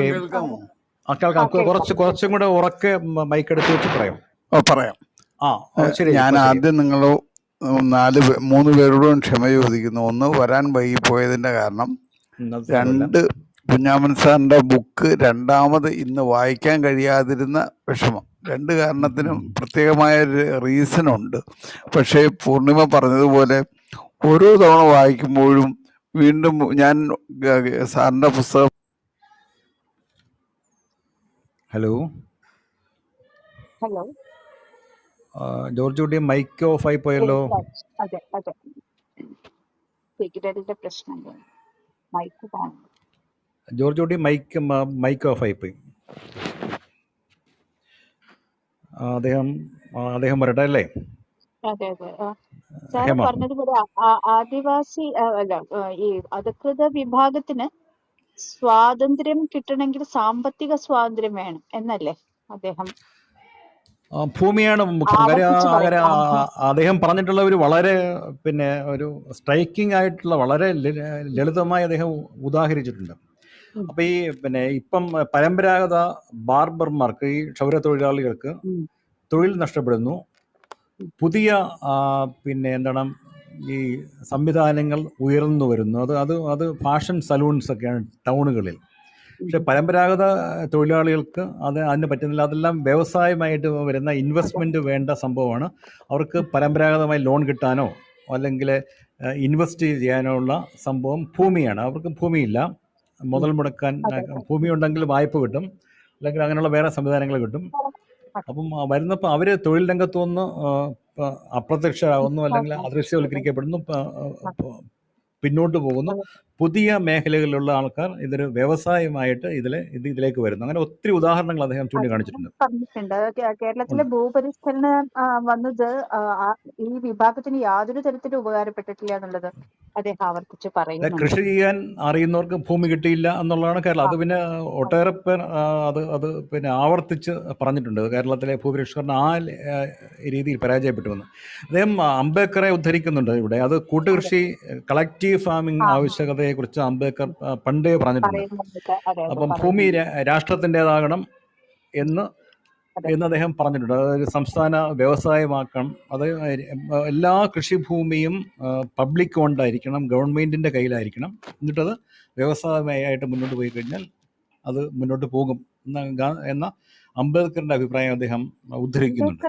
അദ്ദേഹം പല ഘട്ടങ്ങളിലും പല വിഷയങ്ങളിലും അദ്ദേഹം ആവർത്തിച്ച് കോട്ട് ചെയ്യുന്നുണ്ട്. അദ്ദേഹത്തിന്റെ വീക്ഷണങ്ങളെല്ലാം പിന്താങ്ങുന്നുണ്ട്. വാസ്തവത്തിൽ എനിക്ക് ഈ പുസ്തകം വായിച്ചപ്പോ എനിക്ക് തോന്നിയത് ഈ ആധുനിക യുഗത്തിലെ സാമ്പത്തികമോ സാങ്കേതികമോ സാംസ്കാരികമോ ഒക്കെ ആയിട്ടുള്ള അടിമത്തം പേറുന്നവരാണ്. അത് അധസ്ഥിത വിഭാഗങ്ങൾ, കുഞ്ഞമ്മൻ പറയുന്നത് പോലുള്ള അധസ്ഥിത വിഭാഗങ്ങൾ മാത്രമല്ല, അല്ലാത്ത വിഭാഗങ്ങളിൽ നിന്നും ഇതുപോലെ അടിമത്തം പേറുന്ന ഒരുപാട് സാഹചര്യങ്ങളുണ്ട്. അപ്പോ അവർക്കും കൂടി ചെറുത്തുനിൽപ്പിനുള്ള പാഠങ്ങളാണ് അദ്ദേഹത്തിന്റെ ഈ പുസ്തകം പകർന്നു നൽകുന്നത് എന്നുള്ളതാണ്. എങ്ങനെ ചെറുത്തു നിൽക്കണം, എങ്ങനെയാണ് പ്രതികരിക്കേണ്ടത് എന്നൊക്കെ കൃത്യമായിട്ട് അദ്ദേഹം പറഞ്ഞു തരുന്നുണ്ട്. എന്നുവെച്ചിട്ടുണ്ടെങ്കിൽ അതില് അദ്ദേഹത്തിന്റെ കാഴ്ചപ്പാടുകളൊക്കെ ഒരു വളരെ ഒരു ഹോളിസ്റ്റിക് വ്യൂ ഉള്ള ഒരു രീതിയിലാണ് എനിക്ക് തോന്നിയത്. എല്ലാ വിഭാഗങ്ങൾക്കും കുറെ സൂചകങ്ങൾ അതിലുണ്ട്. ജോഷി ജോർജ് സംസാരിക്കാൻ വരുന്നുണ്ട്. അദ്ദേഹത്തെ ജോഷി വരൂ. ഓക്കെ, ഇദ്ദേഹത്തിന്റെ ഈ ഒരു വളരെ കേരളത്തിന്റെ ഭീകരമായ സാമൂഹിക യാഥാർത്ഥ്യങ്ങളിലേക്ക് വെളിച്ചം വീശുന്ന അനുഭവങ്ങൾ അദ്ദേഹം പറഞ്ഞിട്ടുണ്ട്. അത് പൂർണിമ ഒരു ഭാഗം പറഞ്ഞിട്ടുണ്ട്. അദ്ദേഹം 1ാം റാങ്ക് ഉണ്ടായിരുന്നിട്ടും കേരള യൂണിവേഴ്സിറ്റിയിലെ എക്കണോമിക്സ് വിഭാഗം അധ്യാപകനായിട്ട് അദ്ദേഹത്തെ നിയമിച്ചില്ല. കാരണം 1ാം റാങ്കുകാരൻ ജനറൽ കാറ്റഗറിയിലാണ് അപേക്ഷ ക്ഷണിച്ചത്. ഇദ്ദേഹം ദളിതനാണ്, അതുകൊണ്ട് ഇദ്ദേഹത്തെ നിയമിക്കാൻ പാടില്ല എന്നാണ് അന്ന് വിചിത്രമായ ന്യായമാണ് അന്ന് സർവകലാശാല അധികാരികൾ നൽകിയത്. അന്ന് AK ആന്റണിയാണ് മുഖ്യമന്ത്രി. AK ആന്റണി അദ്ദേഹം കൊണ്ടു. അപ്പൊ AK ആന്റണി ക്ഷോഭിച്ചു. പക്ഷെ നിയമം പാലിക്കാത്ത ഇരുന്നതാണ് ഇവിടുത്തെ പ്രശ്നം എന്ന് AK ആന്റണിയെ പറഞ്ഞ് ബോധ്യപ്പെടുത്തി. അതിനുശേഷം പിന്നെ സൂപ്പർ ന്യൂമിനറി തസ്തിക ഉണ്ടാക്കിയിട്ടാണ് 1.5 ഉണ്ടാക്കിയിട്ട് വർഷത്തിന് അതിനെ ശേഷം നിയമിച്ചു. ശേഷം അതെ. അദ്ദേഹത്തെ നിയമിക്കുന്നത്. അപ്പോൾ അതേ ഭാഗത്ത് തന്നെയാണെന്ന് തോന്നുന്നു അദ്ദേഹം പറഞ്ഞിട്ടുണ്ട്, കേരള സർവകലാശാലയുടെ VC ആയിട്ട് ഒരു ദളിതനെ ഇന്നേ വരെ നിയമിച്ചിട്ടില്ല, VCയുടെ കസേരയിൽ ഇരിക്കണമെങ്കിൽ മൂട്ടയായി ജനിക്കണം എന്ന അതെ സർക്കാസ്റ്റിക് അതെ ആയിട്ടുള്ള ഒരു അത് കമന്റ് അദ്ദേഹം അതെ പറയുന്നുണ്ട്. അതെ. അതിനുശേഷം ചാപ്റ്റർ തന്നെ ആ VS വന്ന പേരിലാണ്. സമയത്ത് അദ്ദേഹം ടാറ്റ ഇൻസ്റ്റിറ്റ്യൂട്ട് ഓഫ് സോഷ്യൽ സയൻസിലേക്ക് പോകുന്ന കാര്യം അറിയിക്കാനായി VC അന്ന് VSനെ കാണുമ്പോൾ, താങ്കൾ ഇവിടെ നിൽക്കൂ, താങ്കളെ VC ആക്കാൻ ഞങ്ങൾ ആലോചിക്കുന്നുണ്ട് എന്ന് പറയുകയുണ്ടായി. പക്ഷേ VC നിയമനത്തിൽ അദ്ദേഹത്തിൻ്റെ പേരൊന്നും പരിഗണിച്ചില്ല എന്നാണ് നമ്മൾക്ക് മനസ്സിലാകുന്നത്. കാര്യം അദ്ദേഹവും അങ്ങനെ അത് പറഞ്ഞിട്ടുണ്ട്.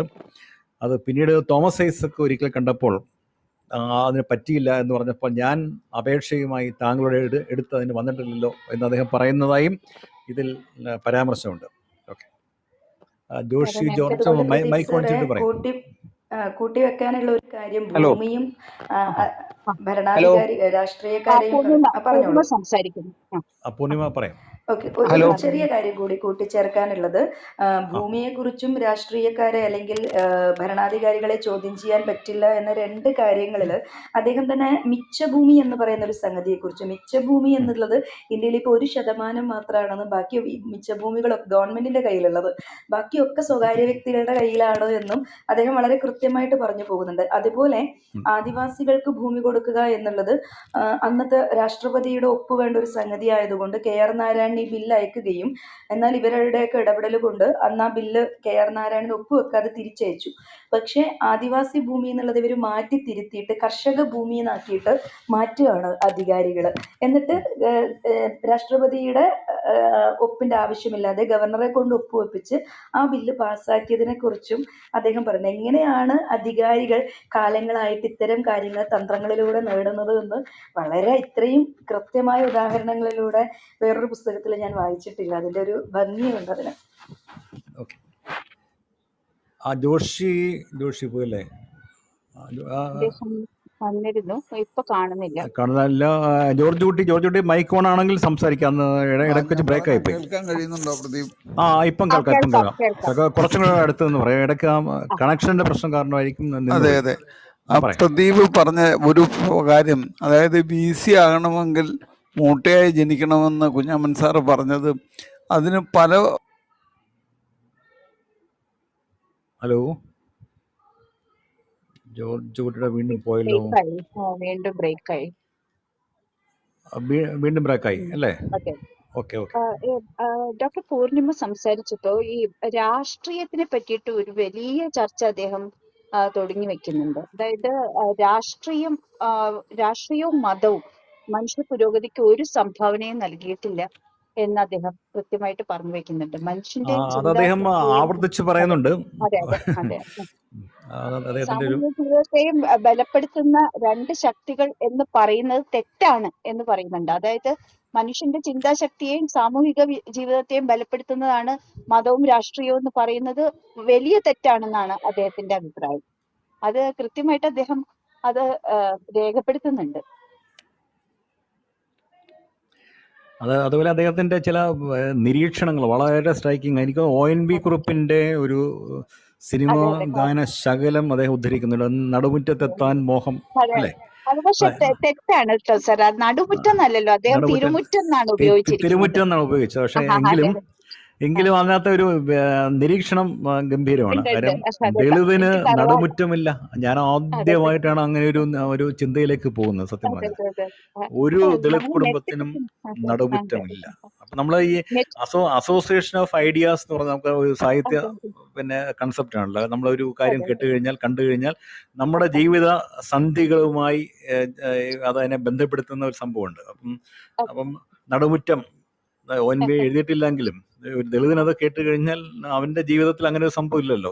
സംഭവമേ ഇല്ല. അത് റിലേറ്റ് ചെയ്യാൻ പോലും പറ്റില്ലാത്ത ഒരു സാഹചര്യത്തിൽ നിന്നാണ്. അതുപോലെ ശ്രീനാരായണ ഗുരുവിനെ കുറിച്ചുള്ള നിരീക്ഷണമുണ്ട്. അദ്ദേഹം സംസ്കൃതം പഠിച്ചിട്ട് അതിനെ അടിച്ചമർത്തലിനെതിരായി സംസ്കൃതം ഉപയോഗിച്ചു എന്നുള്ളത്. അതുകൊണ്ട് ദളിതന്റെ ഭാഷ്യവും അതേ രീതിയിലായിരിക്കണം എന്ന് അദ്ദേഹം നിരീക്ഷിക്കുന്നുണ്ട്. അതുപോലെ ഈ കമ്പ്യൂട്ടർ വ്യക്തിക്ക് മീതെ രാഷ്ട്രീയ ഭരണകൂടം എന്തിനാണ്? സാമൂഹ്യ സാമ്പത്തിക ഭരണകൂടം പോരെ എന്നൊക്കെ അദ്ദേഹം ചോദിക്കുന്നുണ്ട്. ഈ രാഷ്ട്രീയം എന്നുള്ളത് മരിച്ചു കഴിഞ്ഞു എന്ന് അസന്നിഗ്ധമായിട്ട് അദ്ദേഹം പ്രഖ്യാപിക്കുന്നുണ്ട്. രാഷ്ട്രീയം മരിച്ചു കഴിഞ്ഞു ഇന്ത്യയിൽ എന്നാണ് അദ്ദേഹം പറയുന്നത്.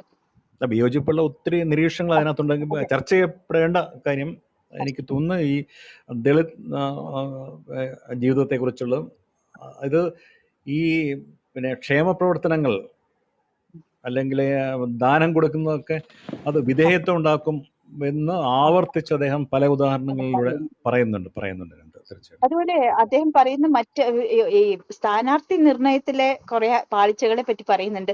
സിനിമാ നടന്മാരെയൊക്കെ പിന്നെ സ്ഥാനാർത്ഥികളായിട്ട് വെച്ച് കഴിഞ്ഞിട്ടുണ്ടെങ്കിൽ അവരെ കൊണ്ട് എന്ത് ഗുണമാണ് ഉണ്ടാവുന്നത്? അവര് പാർലമെന്റിലോ അസംബ്ലിയിലോ ആണ് പോകുന്നത്. അതേസമയം ജനങ്ങൾക്ക് അവരെ കൊണ്ട് യാതൊരു ഉപകാരവും ഉണ്ടാവില്ല എന്നുള്ളതൊക്കെ അദ്ദേഹത്തിന്റെ ചില അഭിപ്രായങ്ങളായിട്ട് ഇതിൽ രേഖപ്പെടുത്തുന്നുണ്ട്. നമ്മൾ കെ ആർ നാരായണൻ ഒറ്റപ്പാലം സംവരണ മണ്ഡലത്തിൽ നിന്നാണ് മത്സരിച്ച് ജയിച്ചത്. അപ്പം സംവരണ മണ്ഡലത്തിലല്ലാതെ അത് പറയുന്നുണ്ട്. പൊതുമണ്ഡലത്തിൽ എത്ര ദളിതന്മാർ മത്സരിച്ചിട്ടുണ്ട്, ജയിച്ചിട്ടുണ്ട് എന്ന മൗലികമായ ചോദ്യം അതിപ്പോഴും ഈ കഴിഞ്ഞ ഇപ്പം ഫലം കാത്തിരിക്കുന്ന മെയ് 4-ാം തീയതി വരുന്ന നിയമസഭാ തെരഞ്ഞെടുപ്പിലും കഴിഞ്ഞ 2024 ലോക്സഭാ തെരഞ്ഞെടുപ്പിലും ഒക്കെ ഞാൻ ഉൾപ്പെടെ സോഷ്യൽ മീഡിയയിൽ ആവർത്തിച്ച് ചോദിക്കുന്ന ഒരു ചോദ്യമാണ്: എന്തുകൊണ്ട് പൊതുമണ്ഡലത്തിൽ ദളിതരെ സ്ഥാനാർത്ഥികളാക്കുന്നില്ല? മാത്രമല്ല ഇതിൽ അദ്ദേഹം പറയുന്നുണ്ട് ഈ സംവരണ മണ്ഡലങ്ങൾ ശരിയല്ല എന്നുള്ളതും അദ്ദേഹം പറയുന്നുണ്ട്. സംവരണ കൊടുത്ത ആ മണ്ഡലത്തിൽ മാത്രം ഒതുക്കി നിർത്തുകയാണ് ചെയ്യുന്നത് എന്നാണ് അദ്ദേഹത്തിന്റെ അഭിപ്രായം. അത് ശരിയല്ല. അതുപോലെ ഹൈക്കോടതിയിൽ 585 ജഡ്ജിമാരുള്ള ഹൈക്കോടതിയിൽ വെറും 17 പേർ മാത്രമേ അധസ്ഥിത വിഭാഗത്തിൽ നിന്നുള്ളൂ. അതായത് ഇന്ത്യയിലെ ജനസംഖ്യ കണക്കെടുക്കുമ്പോൾ 25% ഉള്ള ഈ വിഭാഗത്തിൽ നിന്ന് ആകെ 17 പേര് മാത്രമാണ് ഹൈക്കോടതിയിൽ ജഡ്ജിമാരായിട്ട് എത്തിയിട്ടുള്ളത് എന്നൊക്കെ അദ്ദേഹം ആ കണക്ക് സഹിതമാണ് പറയുന്നത്. ജോർജ് കുട്ടി മൈക്ക് ശരിയായെങ്കിൽ നമുക്ക് ജോർജ് കുട്ടിയിലേക്ക് പോകാം. നമ്മൾ തന്നെ ഇങ്ങനെ സംസാരിച്ചുകൊണ്ടിരിക്കേണ്ടതല്ലേ? അതെ, അദ്ദേഹം ജോർജ് കുട്ടി കേൾക്കുന്നുണ്ടോ? മൈക്ക് ഓഫ് ഇല്ല. നമുക്ക് വീണ്ടും ശാലിനിലേക്ക് പോകാം. നമുക്ക് ഹലോ ഇല്ല, ശാലിനി ഇല്ല, മൻസൂർ ആണുള്ളത്. ഓക്കെ. അപ്പം പൂർണിമ, ഈ പിന്നെ ഇതിനകത്ത് പിന്നെ കീഴാള പഠനങ്ങളെക്കുറിച്ച് അദ്ദേഹം ഒത്തിരി പേരെ ഉദ്ധരിക്കുന്നുണ്ട് അതിനകത്ത്. സത്യം പറഞ്ഞ കേരളത്തിലെ കീഴാള പഠനങ്ങൾ കാര്യമായി വന്നിട്ടുണ്ടോ അതിനകത്തെക്കുറിച്ച്? ഇദ്ദേഹം പറഞ്ഞിട്ടില്ല, പക്ഷെ കേരളത്തിൽ കീഴാള പഠനങ്ങൾ ഒത്തിരി വരുന്നുണ്ട് ഇപ്പോൾ. അതുപോലെ അത്തരം സംഗതികളിൽ നിന്ന് ഏറ്റവും പുതിയ കാലത്താണെങ്കിൽ ദിനുവയിലടക്കം മൃദുല ദേവി, രേഖ രാജ്, പിന്നെ അത്തരം ഒരു ചിന്താധാര ഉണ്ടായി വരുന്നില്ല അക്കാഡമിക് ആയിട്ട് എന്ന് പറയുന്നുണ്ടായിരുന്നു. വളരെ കുറച്ചു പേര്, രേഖ രാജ് അടക്കമുള്ള വളരെ കുറച്ചു പേര്. മൈക്ക് എടുത്ത് വെച്ചിട്ട് പറയുമോ? ശബ്ദം അതായത് അത്തരം ഒരു ചിന്താധാരയിൽ രേഖാരാജ് അടക്കം വളരെ കുറച്ചു പേരെ ഉണ്ടാവുന്നുള്ളൂ എന്ന് പറയുന്നുണ്ട്. പക്ഷെ പുതിയ കാലത്ത് എനിക്ക് തോന്നുന്നു കുറച്ച് ഒരു വ്യത്യാസം, ഇപ്പൊ മൃദുല ദേവി ആവട്ടെ, സണ്ണിയം കവിക്കാട് ആവട്ടെ, ദിനുവയിലാകട്ടെ, ഇവരൊക്കെ അത്തരത്തിലുള്ള ഒരു ചിന്താധാര മുന്നോട്ട്, പ്രദീപൻ പാമ്പിരിക്കുന്നിന്റെ ഒക്കെ പുസ്തകങ്ങളിൽ കീഴാള പഠനങ്ങൾ ഇപ്പൊ വന്നു തുടങ്ങിയിട്ടുണ്ട്. അത്തരം റിസർച്ചുകൾ ഉണ്ടായി തുടങ്ങുന്നുണ്ട് യൂണിവേഴ്സിറ്റികളിലൊക്കെ. അങ്ങനെ ഒരു നല്ല കാര്യം സംഭവിക്കുന്നുണ്ട്. പക്ഷെ അതിൽ എനിക്ക് അദ്ദേഹം വിശദീകരിക്കാത്തതും എനിക്ക് മനസ്സിലാക്കാത്തതും ഒരു കാര്യം, ഞാനത് പൂർണ്ണിമയിലേക്ക് ഇതേക്കുറിച്ച് ഗവേഷണമൊക്കെ നടത്തിയിരിക്കുക അല്ലെങ്കിൽ അതിനെക്കുറിച്ച് വായിച്ചിരിക്കാൻ സാധ്യതയുണ്ട്. അത് ഈ തിരുവിതാംകൂറിലെ 1903 ഈ അധസ്ഥിതരുടെ, പ്രത്യേകിച്ച് പാർശ്വവൽകൃതരായ ജനങ്ങൾക്കന്ന് സ്വത്തുണ്ടായിരുന്നു. ആ സ്വത്ത് സംരക്ഷിക്കാൻ വേണ്ടി സായുധ പോലീസിനെ നിയമിച്ചു. 3% ആദിവാസികൾക്കും സ്വത്ത് ഉണ്ടായിരുന്നു എന്നൊക്കെ പറയുന്ന ഒരു പരാമർശം അതിൽ കാണുന്നുണ്ട്. അത് ശ്രദ്ധയിൽപ്പെട്ടിട്ടുണ്ടോ? വസ്തുതകളിലേക്ക് അധികം പോയില്ല കേട്ടോ, അത്രയും ശ്രദ്ധിച്ചില്ല. അതൊന്ന് ശ്രദ്ധിക്കേണ്ട കാര്യമാണ്. അത് അദ്ദേഹം പിന്നെ ഈ കാഷ്വലായിട്ടാണ് പരാമർശിച്ചിട്ടുള്ളത്, പക്ഷെ അത് വിശദീകരിച്ചിട്ടില്ല തിരിച്ചും. പിന്നീടും അതിനെക്കുറിച്ച് ഈ ദളിതർ ഒരു കാലത്ത് പിന്നെ കാർഷിക ഭൂമിയുടെ ഉടമസ്ഥരായിരുന്നു എന്ന് ഈ പറയുന്ന കാര്യം വേറെ ഒരു വരിയിൽ അദ്ദേഹം പറഞ്ഞിട്ടുണ്ട്. പക്ഷെ വിശദീകരണം അവിടെയും ഉണ്ടായിട്ടില്ല തിരിച്ച്.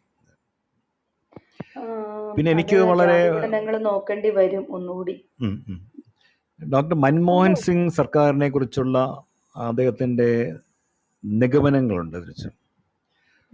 അത് ഈ തൊഴിലുറപ്പ് പദ്ധതി, വിവരാവകാശ നിയമം, ഭക്ഷ്യസുരക്ഷ തുടങ്ങിയവ ജനകീയ കൊണ്ടുവന്ന വളരെ വിപ്ലവകരമായ ചില നടപടികൾ അദ്ദേഹത്തിൻ്റെ കാലത്തായിരുന്നു എന്ന് പരാമർശിച്ചിട്ടുണ്ട് തിരിച്ച്.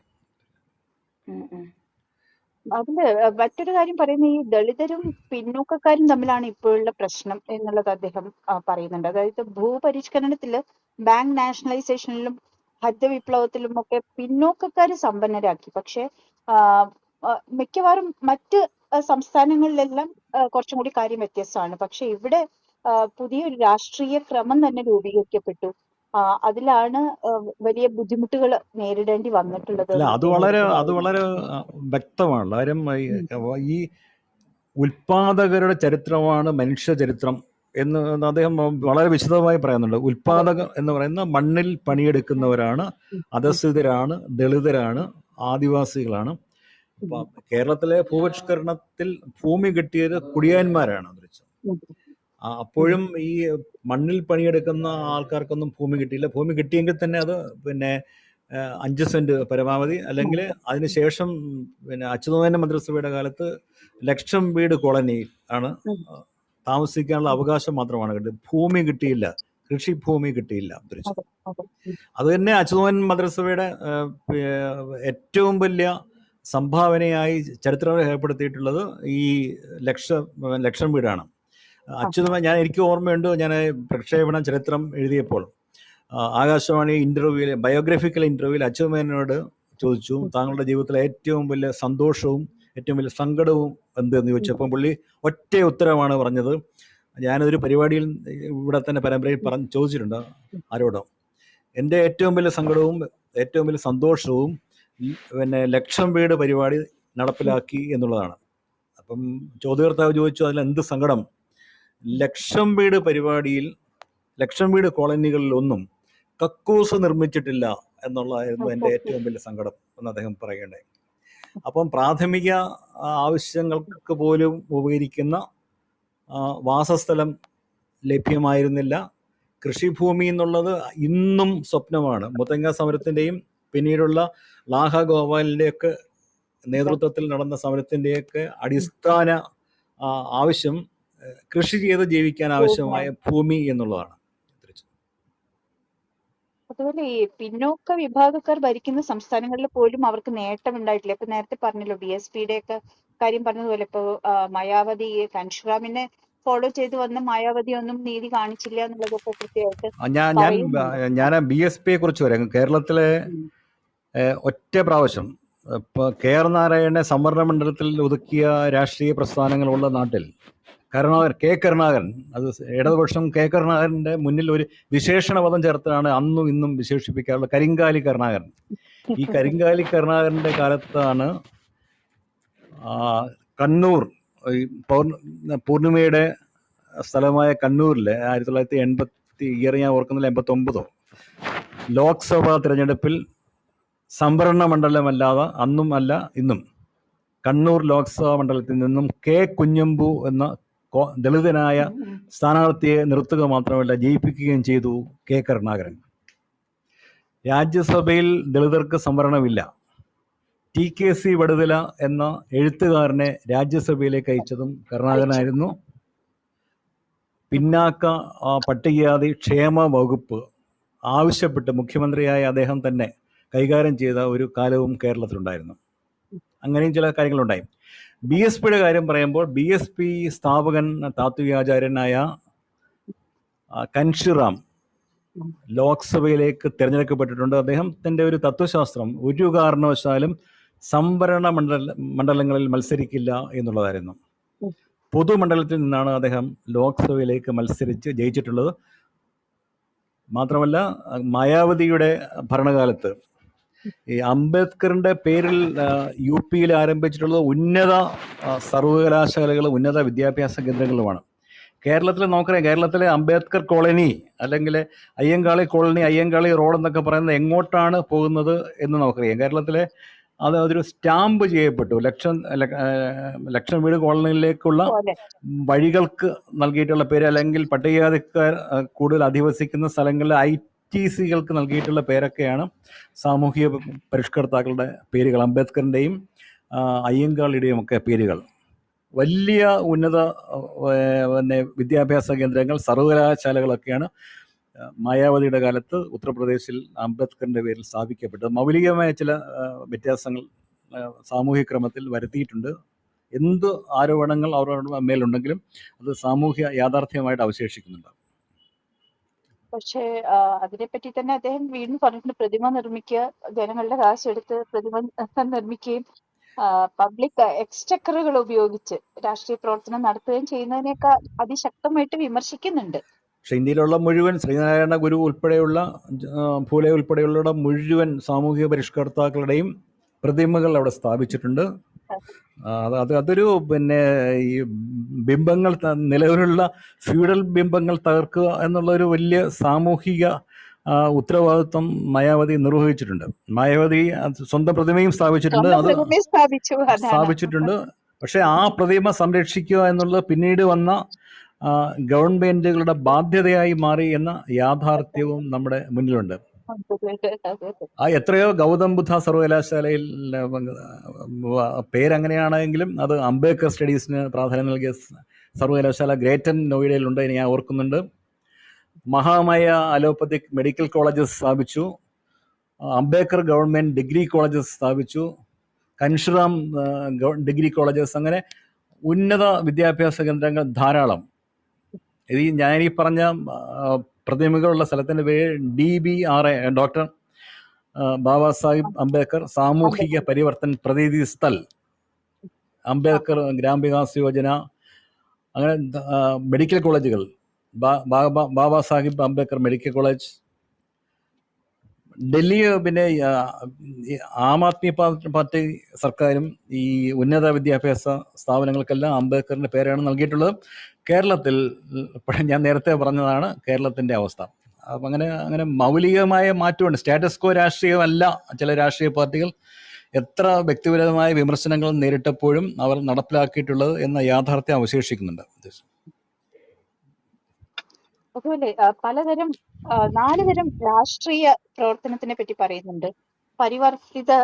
പരിവർത്തന രാഷ്ട്രീയം, പിന്നെ വിമോചന രാഷ്ട്രീയം എന്നൊക്കെ പറഞ്ഞിട്ട് പലതരം രാഷ്ട്രീയങ്ങളുണ്ട് എന്നാണ് അദ്ദേഹത്തിന്റെ കാഴ്ചപ്പാട്. അതും അദ്ദേഹം പറഞ്ഞു വെക്കുന്നുണ്ട്. ഹലോ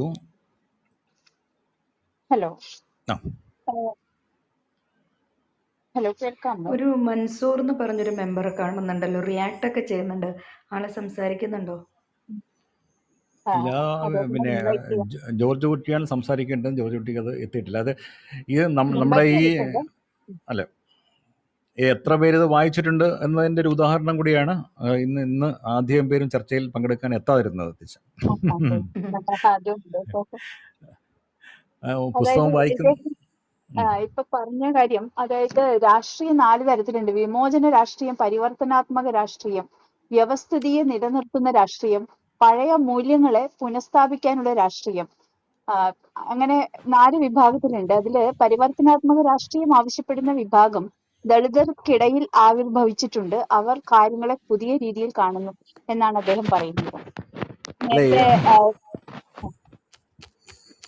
എനിക്ക് കേരളത്തിലെ പൂർണിമ പറഞ്ഞ ദളിത് അംബേദ്കറിസ്റ്റ് ബുദ്ധിജീവികളെ നന്നായി അറിയും. ഞാനിവിടെ മുഴുവനും വായിച്ചിട്ടുണ്ട്. എനിക്ക് അവരോട് കടുത്ത വിയോജിപ്പുള്ളത്, അവരിങ്ങനെ ബുദ്ധിജീവി ഈ തലത്തിൽ യുക്തിവാദികളുടെ ഒരു ഗതിയാണ് അവർക്കുള്ളത്. കേരളത്തിലെ ലിമിറ്റഡ് ആയിട്ടുള്ള യുക്തിവാദികളുണ്ട്. ഇഷ്ടംപോലെ പ്രസിദ്ധീകരണങ്ങളുണ്ടായിരുന്നു, നാസ്തികൻ, യുക്തിവാദി മുതലിങ്ങോട്ട്. അപ്പം അവരെഴുതും, അവർ തന്നെ വായിക്കും, അവിടെ അവസാനിക്കും. കേരളത്തിലെ ഈ സണ്ണിയും കവിക്കാടാണ് ഒരു പൊതുസമൂഹത്തോട് സംസാരിക്കുന്ന അപൂർവം ചില ദളിത് ബുദ്ധിജീവികൾ. ദളിത് ബുദ്ധിജീവി എന്ന് അദ്ദേഹത്തെ വിശേഷിപ്പിക്കാൻ പാടില്ല, ഒരു സോഷ്യൽ തിങ്കറാണ് അദ്ദേഹം. പക്ഷെ അപ്പോഴും ഒരു പിന്നെ പ്രായോഗിക ലെവലിൽ കേരളത്തിലെ ഏറ്റവും വലിയ പിന്നെ ദളിതരെ അകറ്റി നിർത്തുന്നത് എയ്ഡഡ് സ്കൂൾ കോളേജ് നിയമനങ്ങളിലാണ്. ഒരു ദളിത് സംഘടന 38 ദളിത് സംഘടനകൾ കഴിഞ്ഞ അസംബ്ലി തിരഞ്ഞെടുപ്പിൽ UDF പിന്തുണ പ്രഖ്യാപിച്ചപ്പോഴും ഈ മൗലിക പ്രശ്നം, അതായത് 57 വിദ്യാഭ്യാസ നിയമത്തിൻ്റെ പിന്തുടർച്ചയായി 59 മുതൽ സംസ്ഥാനത്തെ എയ്ഡഡ് വിദ്യാലയങ്ങളിൽ, സ്കൂളുകളിൽ, അതിനുശേഷം 73 തോന്നുന്നു കോളേജുകളിലെ നിയമനങ്ങളിൽ ഏർപ്പെടുത്തിയിട്ടുള്ള ഗവൺമെൻറ് കാശ് കൊടുക്കും, മാനേജ്മെൻറ്റ് കിമ്പളം വാങ്ങിയ ആൾക്കാരെ നിയമിക്കും, പൂർണ്ണമായും ദളിതർ ഉൾപ്പെടെയുള്ള ജനവിഭാഗങ്ങൾ അവഗണിക്കപ്പെട്ടു. ഈ നിയമനങ്ങളെ PSCക്ക് വിടുക എന്നുള്ള മൗലികമായ പ്രശ്നം ഈ ദളിത് സംഘടനകൾ ഇന്നേ വരെ കൃത്യമായി ഉന്നയിച്ചിട്ടില്ല. അത് രാഷ്ട്രീയ അജണ്ടയാക്കിയിട്ടില്ല. ഈ ബുദ്ധിജീവികൾ ലേഖനം എഴുതിക്കൊണ്ടേയിരിക്കും. പക്ഷെ ഒരു പ്രായോഗികമായി ഈ സ്ഥാപനങ്ങളുടെ അധികാരികളുടെ മുന്നിൽ പോയിരുന്ന് ഒരു ദിവസം ഇരുന്ന് മുദ്രാവാക്യം വിളിക്കാൻ ഒരു ദളിത് ബുദ്ധിജീവിയും ഇന്നേ വരെ മുന്നോട്ട് വന്നിട്ടില്ല. ഒരു സംഘടനയും മുന്നോട്ട് വന്നിട്ടില്ല. തിരിച്ച് അങ്ങനെ ചില യാഥാർത്ഥ്യങ്ങൾ അവശേഷിക്കുന്നുണ്ട്. തിരിച്ച് പക്ഷെ ഇതില് വേറെ ഈ ബുക്കുമായിട്ട് ബന്ധപ്പെട്ടിട്ടുള്ള കാര്യമല്ല. ശബ്ദം കുറവാ. ശബ്ദം ക്ലിയർ ആണ്. ഇപ്പൊ ക്ലിയർ. പുസ്തകവുമായിട്ട് ബന്ധപ്പെട്ടിട്ടുള്ള കാര്യമല്ല. ഞാനൊരു 5-6 വർഷം മുൻപേ കേൾക്കുന്നുണ്ടോ ഹേമ? കേൾക്കുന്നുണ്ട്. ക്ലിയർ ആണ്. ഓക്കെ, ഞാനതിന്റെ വസ്തുത അത്രയും അന്വേഷിച്ചിട്ടില്ല. ഞാൻ കേട്ടത്, എൻ്റെ ഓർമ്മ ശരിയാണെങ്കിൽ കാലിക്കറ്റ് യൂണിവേഴ്സിറ്റി തന്നെ ആയിരിക്കും, ഇതുപോലെ ഒരു ഇന്റർവ്യൂവില് 2 പോസ്റ്റ് ഉണ്ടായിരുന്നു. അപ്പം ഒന്ന് ജനറൽ ആണ്, ഒന്ന് പിന്നെ സംവരണ നിയമനാണ്.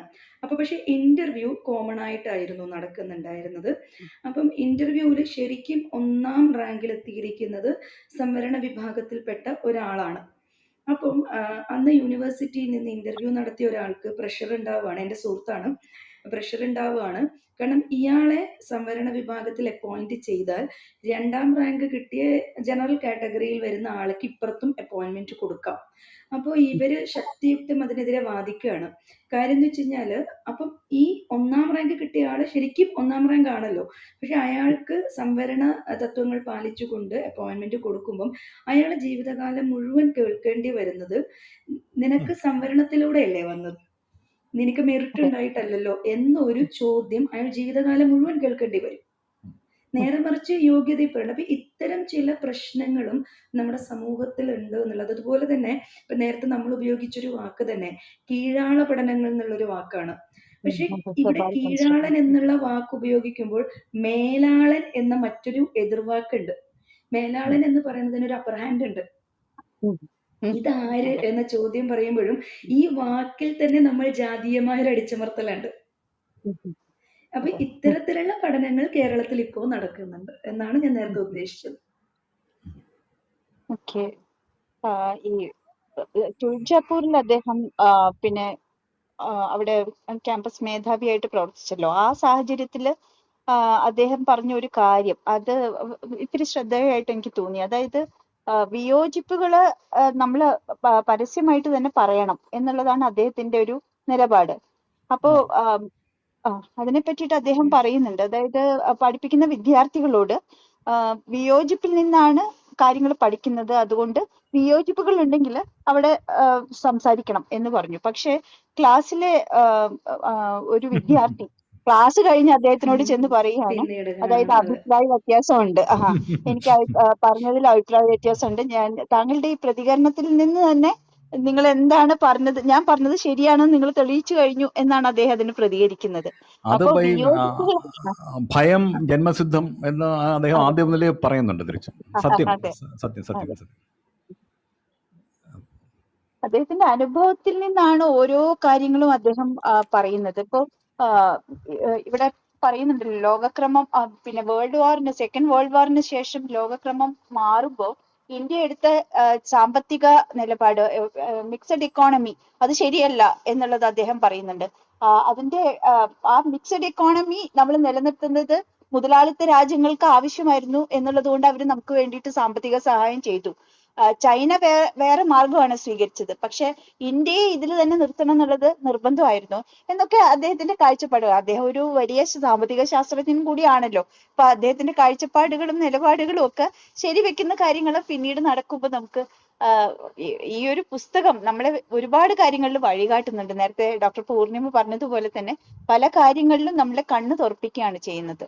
അദ്ദേഹത്തിന്റെ പല കാഴ്ചപ്പാടുകളും 2-3 പ്രാവശ്യം, അതായത് നമ്മൾ ഒരു പുഴയിൽ പല പ്രാവശ്യം കുടിക്കാൻ പറ്റില്ല എന്ന് പറയുന്ന പോലെ ഈ പുസ്തകം ഓരോ പ്രാവശ്യം വായിക്കുമ്പോഴും അതിന്റെ പുതുമയിലേക്കാണ് നമ്മളെ കൊണ്ടുവന്നത്. പുതിയ പുതിയ ചിന്താധാരകളിലേക്ക് നയിക്കുന്ന ഒരു പുസ്തകം തന്നെയാണിത്.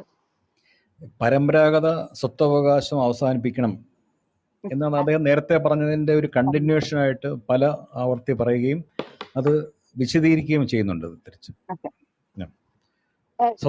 സ്വത്താണ് പിന്നെ ഈ പറഞ്ഞ സോക്കാളുടെ ഉന്നത കുലജാതർക്കും കമ്മ്യൂണിറ്റീസിനുള്ള ഏറ്റവും വലിയ ആയുധവും ഏറ്റവും വലിയ നിക്ഷേപവും ഏറ്റവും വലിയ മുതൽക്കൂട്ടും. അതില്ലാത്തതാണ് മറ്റുള്ളവരുടെ ഏറ്റവും വലിയ പ്രശ്നം എന്നാണ് അദ്ദേഹം പറയുന്നുണ്ട്. ജോർജ് കുട്ടി സാറിന്റെ മൈക്ക് കാണുന്നുണ്ട്. മൈക്ക് ഒന്ന് അൺമ്യൂട്ട് ചെയ്യാമോ സർ? എന്നാൽ സംസാരിക്കാമായിരുന്നു. കണക്ഷന്റെ പ്രശ്നം ഉണ്ടാകുന്നുണ്ട്. അതെ അതെ. അതിൽ പൂർണിമ ആദ്യം സംസാരിച്ചപ്പോൾ അദ്ദേഹം ഷേക്സ്പിയറിനെ കോട്ട് ചെയ്യുന്നത് എനിക്ക് തോന്നുന്നത് നീതിയുടെ നിർമ്മാതാവ് നിങ്ങൾ തന്നെ എന്ന ഷേക്സ്പിയറിന്റെ വാക്യം ആണ് അദ്ദേഹം ജീവിതത്തിൽ പകർത്തിയിട്ടുള്ള കാര്യം. നമ്മൾ തന്നെയാണ് വിധി നിർണ്ണയിക്കുന്നത് എന്ന് അദ്ദേഹം ജീവിതം കൊണ്ട് തെളിയിച്ചിട്ടുണ്ട്. തീർച്ചയായിട്ടും. അതുപോലെ അദ്ദേഹത്തിന്റെ രസകരമായിട്ടുള്ള വേറൊരു കോട്ടുണ്ട്, don't do hard work, do productive and creative work എന്ന് അദ്ദേഹം പറയുന്നുണ്ട്. എന്നിട്ട് ഉദാഹരണം പറയുന്നത് ഈ ഏറ്റവും കൂടുതൽ കഠിനാധ്വാനം ചെയ്യുന്നത് കഴുതകളാണ്. ആ കഴുതകളൊന്നും പുരോഗമിച്ചിട്ടില്ലല്ലോ എന്നുള്ള ഒരു ഉപകഥ കൂടി അതിൽ പറയുകയാണ് അദ്ദേഹം. അപ്പോ ഹാർഡ് വർക്കിനേക്കാൾ അദ്ദേഹം ഹാർഡ് വർക്ക് ചെയ്തിട്ടാണ് അദ്ദേഹം മുന്നോട്ട് പോയത്. പക്ഷെ പിന്നെ വരുന്ന തലമുറകൾക്ക് അതിന്റെ ആവശ്യമില്ല. അവര് പ്രൊഡക്റ്റീവായിട്ടും ക്രിയേറ്റീവായിട്ടുമാണ് ചിന്തിക്കേണ്ടതും പ്രവർത്തിക്കേണ്ടതും എന്നുള്ള ഒരു സൂചനയാണ് അദ്ദേഹം പറയുന്നത്. അത് എങ്ങനെ ഈ നിരീക്ഷണങ്ങളെല്ലാം വളരെ മൗലികമാണ് അല്ലേ? അതെ അതെ, അത് മൗലികമാണ്. അതെ. ജോർജിയുടെ മൈക്കില്ല. പൂർണിമ, ഇത് ബാക്കി പറയാനുള്ളത് ഇനിയും വിട്ടുപോയിട്ടുണ്ടെങ്കിൽ പറയാം. നേരത്തെ നമ്മൾ ചർച്ചയിൽ ഓൾമോസ്റ്റ് ഇപ്പം ബാക്കി നിങ്ങളും ചർച്ച കംപ്ലീറ്റ് ചെയ്യുന്നു എന്നാണ് എനിക്ക് തോന്നുന്നത്. ഞാനിങ്ങനെ കേട്ടിരിക്കുകയായിരുന്നു. വായിച്ച കാര്യങ്ങളൊക്കെ ഒന്നുകൂടി ഞാൻ പറഞ്ഞല്ലോ നേരത്തെ, ഇതിപ്പം ഒരുപാട് ഏരിയകൾ പ്രധാനപ്പെട്ടിട്ട് എനിക്ക് എക്കണോമിക്സ് ഏരിയ ഒട്ടും അറിയാത്തൊരു ഏരിയ. അപ്പോൾ എനിക്ക് ഒരുപാട് ഇപ്പം ഈ രണ്ടാം ലോക മഹായുദ്ധത്തിന് ശേഷമായാലും ഇന്ത്യയുടെ ഒരു സാമ്പത്തിക രംഗമായാലും ഒന്ന് കുറെ കൂടി നമ്മൾ ഡീപ്പായിട്ട് പഠിക്കേണ്ടിയിരിക്കുന്നു എന്നുള്ള ഒരു ചിന്തയാണ് ഈ പുസ്തകം അവശേഷിപ്പിച്ചിരിക്കുന്നത്. ഒരുപാട് വായിക്കാനും പഠിക്കാനും ഉണ്ട്. ഒത്തിരി ഉണ്ട്. ആഡം സ്മിത്തിനെ അടക്കം ഒരുപാട് പേര് കോട്ട് ചെയ്യുന്നുണ്ട്. മാർക്സിയൻ അമർത്യ സെൻ വരുന്നുണ്ട്.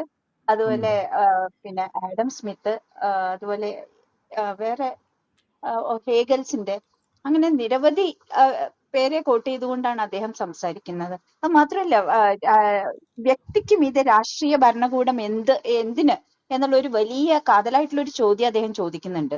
വ്യക്തികളുടെ സ്വാതന്ത്ര്യമാണ് ഏറ്റവും പരമപ്രധാനം എന്ന് പറയുന്നുണ്ട്. അത് സാമൂഹ്യ സാമ്പത്തിക ഭരണകൂടം ആണ് വേണ്ടത് എന്ന് അദ്ദേഹം വാദിക്കുന്നുണ്ട്. അതൊക്കെ വളരെ നമുക്ക് ചിന്താദീപകമായിട്ടുള്ള ഒരുപാട് കാര്യങ്ങൾ. നമ്മള് ചുറ്റുമുള്ള ശരിക്കും നമുക്കൊരു ആത്മകഥയൊക്കെ വായിച്ചാലേ നമുക്ക് ഒരുപാട് ഇമോഷൻസ് ആണ് ബാക്കിയാവുക. ഇത് നേരെ തിരിച്ചാണ് സംഭവിക്കുന്നത്. അപ്പൊ ഈ നിത്യ ജീവിതത്തിന്റെ രണ്ടറ്റം കൂട്ടിമുട്ടാൻ ബുദ്ധിമുട്ടുന്നവർക്ക് ചിന്തിക്കാൻ സമയമില്ലല്ലോ എന്ന് അദ്ദേഹം പറയുന്നുണ്ട്. തീർച്ചയായിട്ടും നമ്മുടെ കൂടെ ഇവിടെ കൂലിപ്പണിക്കൊക്കെ വരുന്ന പാവപ്പെട്ട ആൾക്കാർ, ഇപ്പോൾ അതിഥി തൊഴിലാളികൾ എന്നൊക്കെ നമ്മൾ വിശേഷിപ്പിക്കുന്ന ബംഗാളിൽ നിന്നും ഉത്തരേന്ത്യയിൽ നിന്നുമുള്ള ആൾക്കാരെയൊക്കെ അവിടെയൊക്കെ ജീവിതം നമ്മൾ അടുത്ത് കാണുന്നതാണ്. സത്യം പറഞ്ഞാൽ അവരൊന്നും ചിന്തിക്കുന്നില്ല. കാര്യം ഇന്നങ്ങനെ കഴിച്ചുകൊണ്ടും നാളത്തെ അവസ്ഥ എന്താകും എന്ന് മാത്രമേ അവർക്ക് വിചാരമുള്ളൂ. ബാക്കി ഒരു കാര്യങ്ങളെ കുറിച്ച് അവർക്ക് ആലോചിക്കാൻ പറ്റില്ല. തിരിച്ചു അത് സാർ പറഞ്ഞത് വികസനത്തിനെ പറ്റിയിട്ട് അദ്ദേഹം പറഞ്ഞല്ലോ. വികസനം ഒരു പിന്നെ ദളിതനോട് ചോദിച്ചാൽ പിന്നെ വികസനം വേണോ എന്ന് ചോദിച്ചാൽ വികസനം വേണ്ട, ഈ പറഞ്ഞ പോലെ നേരത്തെ പറഞ്ഞ പോലെ സാമ്പത്തികമോ അല്ലെങ്കിൽ ഭൂമിയോ ആണോ വേണ്ടത്, അല്ലാതെ വികസനം വേണമെന്ന് ആരും പറയില്ല എന്നുള്ളത് അദ്ദേഹം പറയുന്നുണ്ട്. ഈ വികസനം എന്നുള്ളത് രാഷ്ട്രീയ ഗൂഢതന്ത്രമാണെന്നാണ് അദ്ദേഹം പറഞ്ഞിരിക്കുന്നത്. ഭൂമി എന്നുള്ളതാണ് ഈ പാർശ്വവൽകൃത ജനതയുടെ ഏറ്റവും വലിയ പ്രശ്നം. ഭൂമിയാണ് ഇപ്പോഴും. നമ്മളിപ്പോ മുനിസിപ്പൽ ഏരിയ നമുക്കറിയാം, വീട്ടിലൊക്കെ ഈ ജോലിക്കൊക്കെ വരുന്നവർക്ക് 3 സെന്റ് സ്ഥലം വാങ്ങാനുള്ള കാശാണ് മുനിസിപ്പൽ ഏരിയയിൽ കൊടുക്കുന്നത്. പഞ്ചായത്തിലും എനിക്ക് തോന്നുന്നു അത്രയും മാത്രമേ ഉള്ളൂ. തിരിച്ചു അതിപ്പോൾ ഒരു 5 അംഗ കുടുംബത്തിന് തട്ടിമുട്ടി അതിനകത്ത് വീട് വെച്ച് താമസിക്കാനുള്ള സൗകര്യം മാത്രമേ ഉള്ളൂ. അതുകൊണ്ട് ഒന്നും ചെയ്യാൻ പറ്റത്തില്ല. അത് പിന്നെ ഡിവൈഡ് ചെയ്ത് ഫാമിലിക്ക് അല്ലെ 2 പേരുണ്ടെങ്കിൽ മക്കൾ 2 പേരുണ്ടെങ്കിൽ അവർക്കൊന്നും ഡിവൈഡ് ചെയ്ത് കൊടുക്കാനൊന്നും പറ്റില്ല. തിരിച്ച് അവിടെ വലിയ പ്രശ്നം അവിടെ അവശേഷിക്കുകയാണ് ഈ ജനവിഭാഗത്തിന്. അത് ഒരു ഗവൺമെൻറ്റും മിച്ചഭൂമി ധാരാളമുണ്ട്. ഇത് ഈ BSന്റെ കാലത്ത് BSനെ കുറിച്ച് അദ്ദേഹം പറഞ്ഞിട്ടുണ്ട്. BSന്റെ കാലത്തുള്ള മൂന്നാർ ഓപ്പറേഷൻ സമയത്ത് ടാറ്റയുടെ കയ്യിലുള്ള ഭൂമിയെക്കുറിച്ച് 75,000 ഏക്കർ മുതൽ 1,25,000 ഏക്കർ വരെ ഇല്ലീഗലായി കൈയടക്കി വെച്ചിരിക്കുന്നു ആയിരുന്നു അന്ന് മൂന്നാർ ഓപ്പറേഷൻ സമയത്ത് നമ്മൾ പറഞ്ഞിരുന്നത്. അതിന് സാറ്റലൈറ്റ് സർവേ നടത്തി മൂന്നാർ ദൗത്യം ഇടയ്ക്ക് വെച്ച് പരാജയപ്പെട്ടു. ഈ സാറ്റലൈറ്റ് സർവേയുടെ റിസൾട്ട് എന്താണ് എന്ന് പല ഗവൺമെൻറ്റുകൾ മാറി വന്നിട്ടില്ല. ടാറ്റയുടെ സ്വന്തം സാമ്രാജ്യമായി മൂന്നാർ അവശേഷിക്കുന്നു. ഭൂമി കിട്ടാത്ത ആദിവാസികൾ തെക്കും വടക്കും നടക്കുന്നു. ഒരു ഭരണകൂടവും അത് അഡ്രസ്സ് ചെയ്തിട്ടില്ല ഇപ്പോഴും. തിരിച്ചു ഈ പിന്നെ കന്യാസ്ത്രീ പീഡിപ്പിക്കപ്പെട്ട ഒരു സംഭവം ഉണ്ടായല്ലോ. അപ്പൊ അതിനെ പറ്റിയിട്ട് അദ്ദേഹം പറയുന്നുണ്ട്. അതായത് അരമനകളുടെ മുമ്പിലല്ല, ഹൈക്കോടതിയുടെ മുമ്പിലാണ് അവര് സമരം ചെയ്തത്. വിശ്വാസികളിൽ രാഷ്ട്രീയവൽക്കരണം സംഭവിച്ചിരിക്കുന്നു എന്നാണ് അതിനർത്ഥം എന്ന് അദ്ദേഹം പറയുന്നുണ്ട്. അതൊരു വലിയ കാഴ്ചപ്പാട്. അദ്ദേഹം സമൂഹത്തിലെ ഓരോ പ്രശ്നങ്ങളെയും വളരെ സജീവമായിട്ട് അതിനെപ്പറ്റി ചിന്തിക്കുകയും അത് രേഖപ്പെടുത്തുകയും ചെയ്യുന്നുണ്ട് ഈ പുസ്തകത്തിൽ. സമരം ഹൈക്കോടതിയുടെ മുന്നിലുള്ള വഞ്ചി സ്ക്വയറിലായിരുന്നു. അദ്ദേഹത്തിന്റെ ചെറിയ ഫാക്ച്വൽ എറർ പറ്റിയിട്ടുണ്ട്. അല്ല, ഹൈക്കോടതിയുടെ മുൻപിലല്ല, ഹൈക്കോടതിയുടെ സമക്ഷത്തിൽ ചെയ്തു എന്നായിരിക്കും അദ്ദേഹം ഉദ്ദേശിച്ചത്. അതായത് അദ്ദേഹം അതിനു മുമ്പ് ഒരു കാര്യം പറയുന്നുണ്ട്. അതായത് ഈ രാഷ്ട്രീയക്കാരെ എപ്പോഴും പ്രൊമോട്ട് ചെയ്യുന്ന ജാതി സംഘടനകളെയാണ്. ക്രിസ്ത്യൻ ഭൂമി പ്രശ്നം വത്തിക്കാനിൽ തീരുമാനിക്കപ്പെടുമ്പോൾ രാഷ്ട്രീയക്കാർ അതിനെയൊന്നും എതിർക്കുന്നില്ല എന്നുള്ളത് അദ്ദേഹം പറയുന്നുണ്ട്. അപ്പോ ഇവിടെ ഈ കന്യാസ്ത്രീകളെ സമരം ചെയ്തത് ഹൈക്കോടതിക്ക് മുൻപിലാണ്. അവരുടെ ഹൈക്കോടതിയുടെ ശ്രദ്ധ പിടിച്ചു പറ്റാനാണ്. അതായത് വിശ്വാസികളുടെ ഒരു വലിയ രാഷ്ട്രീയവൽക്കരണം സംഭവിച്ചിരിക്കുന്നു. അതായത് ഇന്ത്യൻ നിയമത്തിനനുസരിച്ച് കുറ്റവാളിയെ ശിക്ഷിക്കണമെന്നാണ് അവർ ആവശ്യപ്പെട്ടത്. അപ്പോൾ അത് 100% ശരിയാണ്. മാത്രമല്ല, കന്യാസ്ത്രീകൾക്ക് പിന്തുണയുമായിട്ട് നിരവധി വൈദികരും സമരപന്തലിലെത്തി എന്ന് അദ്ദേഹം രേഖപ്പെടുത്തുന്നുണ്ട്. അപ്പൊ പരിമിതമായിട്ടെങ്കിലും പുരോഗമന ചിന്ത വരുന്നതിന്റെ സൂചനയാണ് ഇത്. ചോദ്യം ചെയ്യാൻ തുടങ്ങിയിരിക്കുന്നു എന്നത് വളരെ പ്രധാനമാണ്. തീർച്ചയായിട്ടും അതൊരു വലിയ ഒരു പിന്നെ മൈൽ സ്റ്റോൺ തന്നെയാണല്ലോ. അങ്ങനെ ഒരുപാട് കാര്യങ്ങളിൽ അദ്ദേഹത്തിന്റെ അഭിപ്രായങ്ങളും വീക്ഷണങ്ങളും രേഖപ്പെടുത്തിയിട്ടുള്ള ഒരു പുസ്തകം എന്നുള്ള രീതിയിലും കൂടി ഇതിനെ വായിക്കണം. പക്ഷെ അദ്ദേഹത്തിന്റെ മരണം, അദ്ദേഹം സ്വയം മരിച്ച മരണമാണ്. അത് അതിനകത്ത് എഴുതിയ ആത്മഹത്യാക്കുറിപ്പിൽ ഞാൻ ഏറെക്കാലമായി ആഗ്രഹിച്ചതാണ് എന്ന് രേഖപ്പെടുത്തിയിട്ടാണ് അദ്ദേഹം മരിച്ചത്. സത്യം പറഞ്ഞാൽ അദ്ദേഹത്തിൻ്റെ മരണം അതിനുശേഷം കനവ് ബേബിയുടെ ഇതേപോലെ ജീവിതത്തിൽ നിന്നുള്ള പിൻവാങ്ങൽ, പത്രപ്രവർത്തകനും സാമൂഹിക കാര്യങ്ങളിലൊക്കെ വളരെ വലിയ തോതിൽ എഴുതുകയും പ്രസംഗിക്കുകയും ഒക്കെ ചെയ്ത റസാഖ് പയംബ്രയൂട്ടിൻ്റെ ഇതേപോലെയുള്ള ജീവിതത്തിൽ നിന്നുള്ള വിടവാങ്ങലൊക്കെ ഉത്തരം കിട്ടാത്ത സമസ്യകളായി അവശേഷിക്കുന്നുണ്ട്. എനിക്കത് അദ്ദേഹം എഴുതിയതും അദ്ദേഹം ചിന്തിച്ചതും ഒക്കെ നമ്മൾ വായിച്ചു. പക്ഷേ ഈ പിൻവാങ്ങൽ മാത്രം വ്യാഖ്യാനങ്ങൾക്ക് അതീതമായി നിലകൊള്ളുന്നു എന്ന സങ്കടമുണ്ട്. പൂർണിമ പക്ഷെ ഇതിൽ കനയ്യകുമാറിനെയൊക്കെ അദ്ദേഹം കോട്ട് ചെയ്യുന്നുണ്ട്. കനയ്യകുമാറിനെ ശരിക്കും ഇതിൽ അദ്ദേഹത്തിന്റെ അവസാനത്തെ ചാപ്റ്റർ തന്നെ അങ്ങനെയാണ്. അപൂർണം എന്ന് പറഞ്ഞ് ആ ചാപ്റ്റർ അറം പറ്റിയതുപോലെ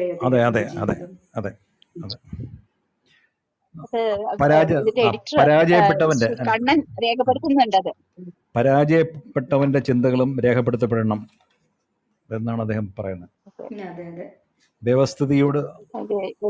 വ്യവസ്ഥിതിയോട് പൊരുതി നിസ്സഹായനാക്കപ്പെട്ട ഒരാളുടെ ചിന്തകൾക്കും സമൂഹത്തിൽ പ്രാധാന്യം കിട്ടണം എന്ന് അദ്ദേഹം പറയുന്നുണ്ട്. തിരിച്ചും ഇങ്ങനെ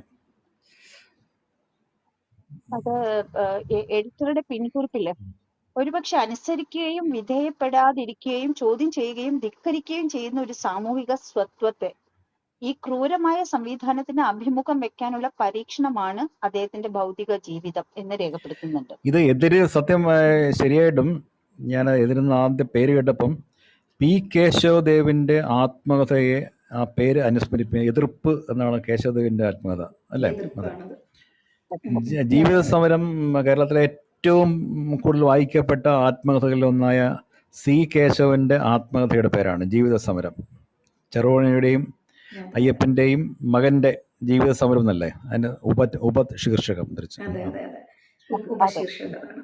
അതെ രണ്ടുപേരും ജീവിത സമരമാണ്. രണ്ടുപേരും ധിക്കാരികളായിരുന്നു ധരിച്ചു. അത് കേശവദേവനെ കുറിച്ച് നമുക്കെല്ലാം അറിയാം. സി കേശവൻ എനിക്കൊന്ന് ഒരു ഗുരുവായൂർ ക്ഷേത്രമോ ശബരിമല ക്ഷേത്രമോ കത്തിയപ്പോൾ ഒരു ക്ഷേത്രം കത്തിയാൽ അത്രയും അന്ധവിശ്വാസം കുറയും എന്ന് പ്രസംഗിച്ച ആ അതെ അതെ ആളായിരുന്നു സി കേശവൻ കേട്ടിട്ടുണ്ട്. എന്ന് അതെ അതെ കേട്ടു. കേശവൻ.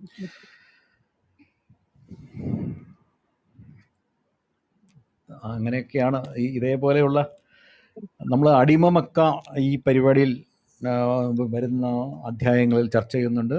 അത് സി കെ ജാനുവിൻ്റെ ആത്മകഥയാണ്.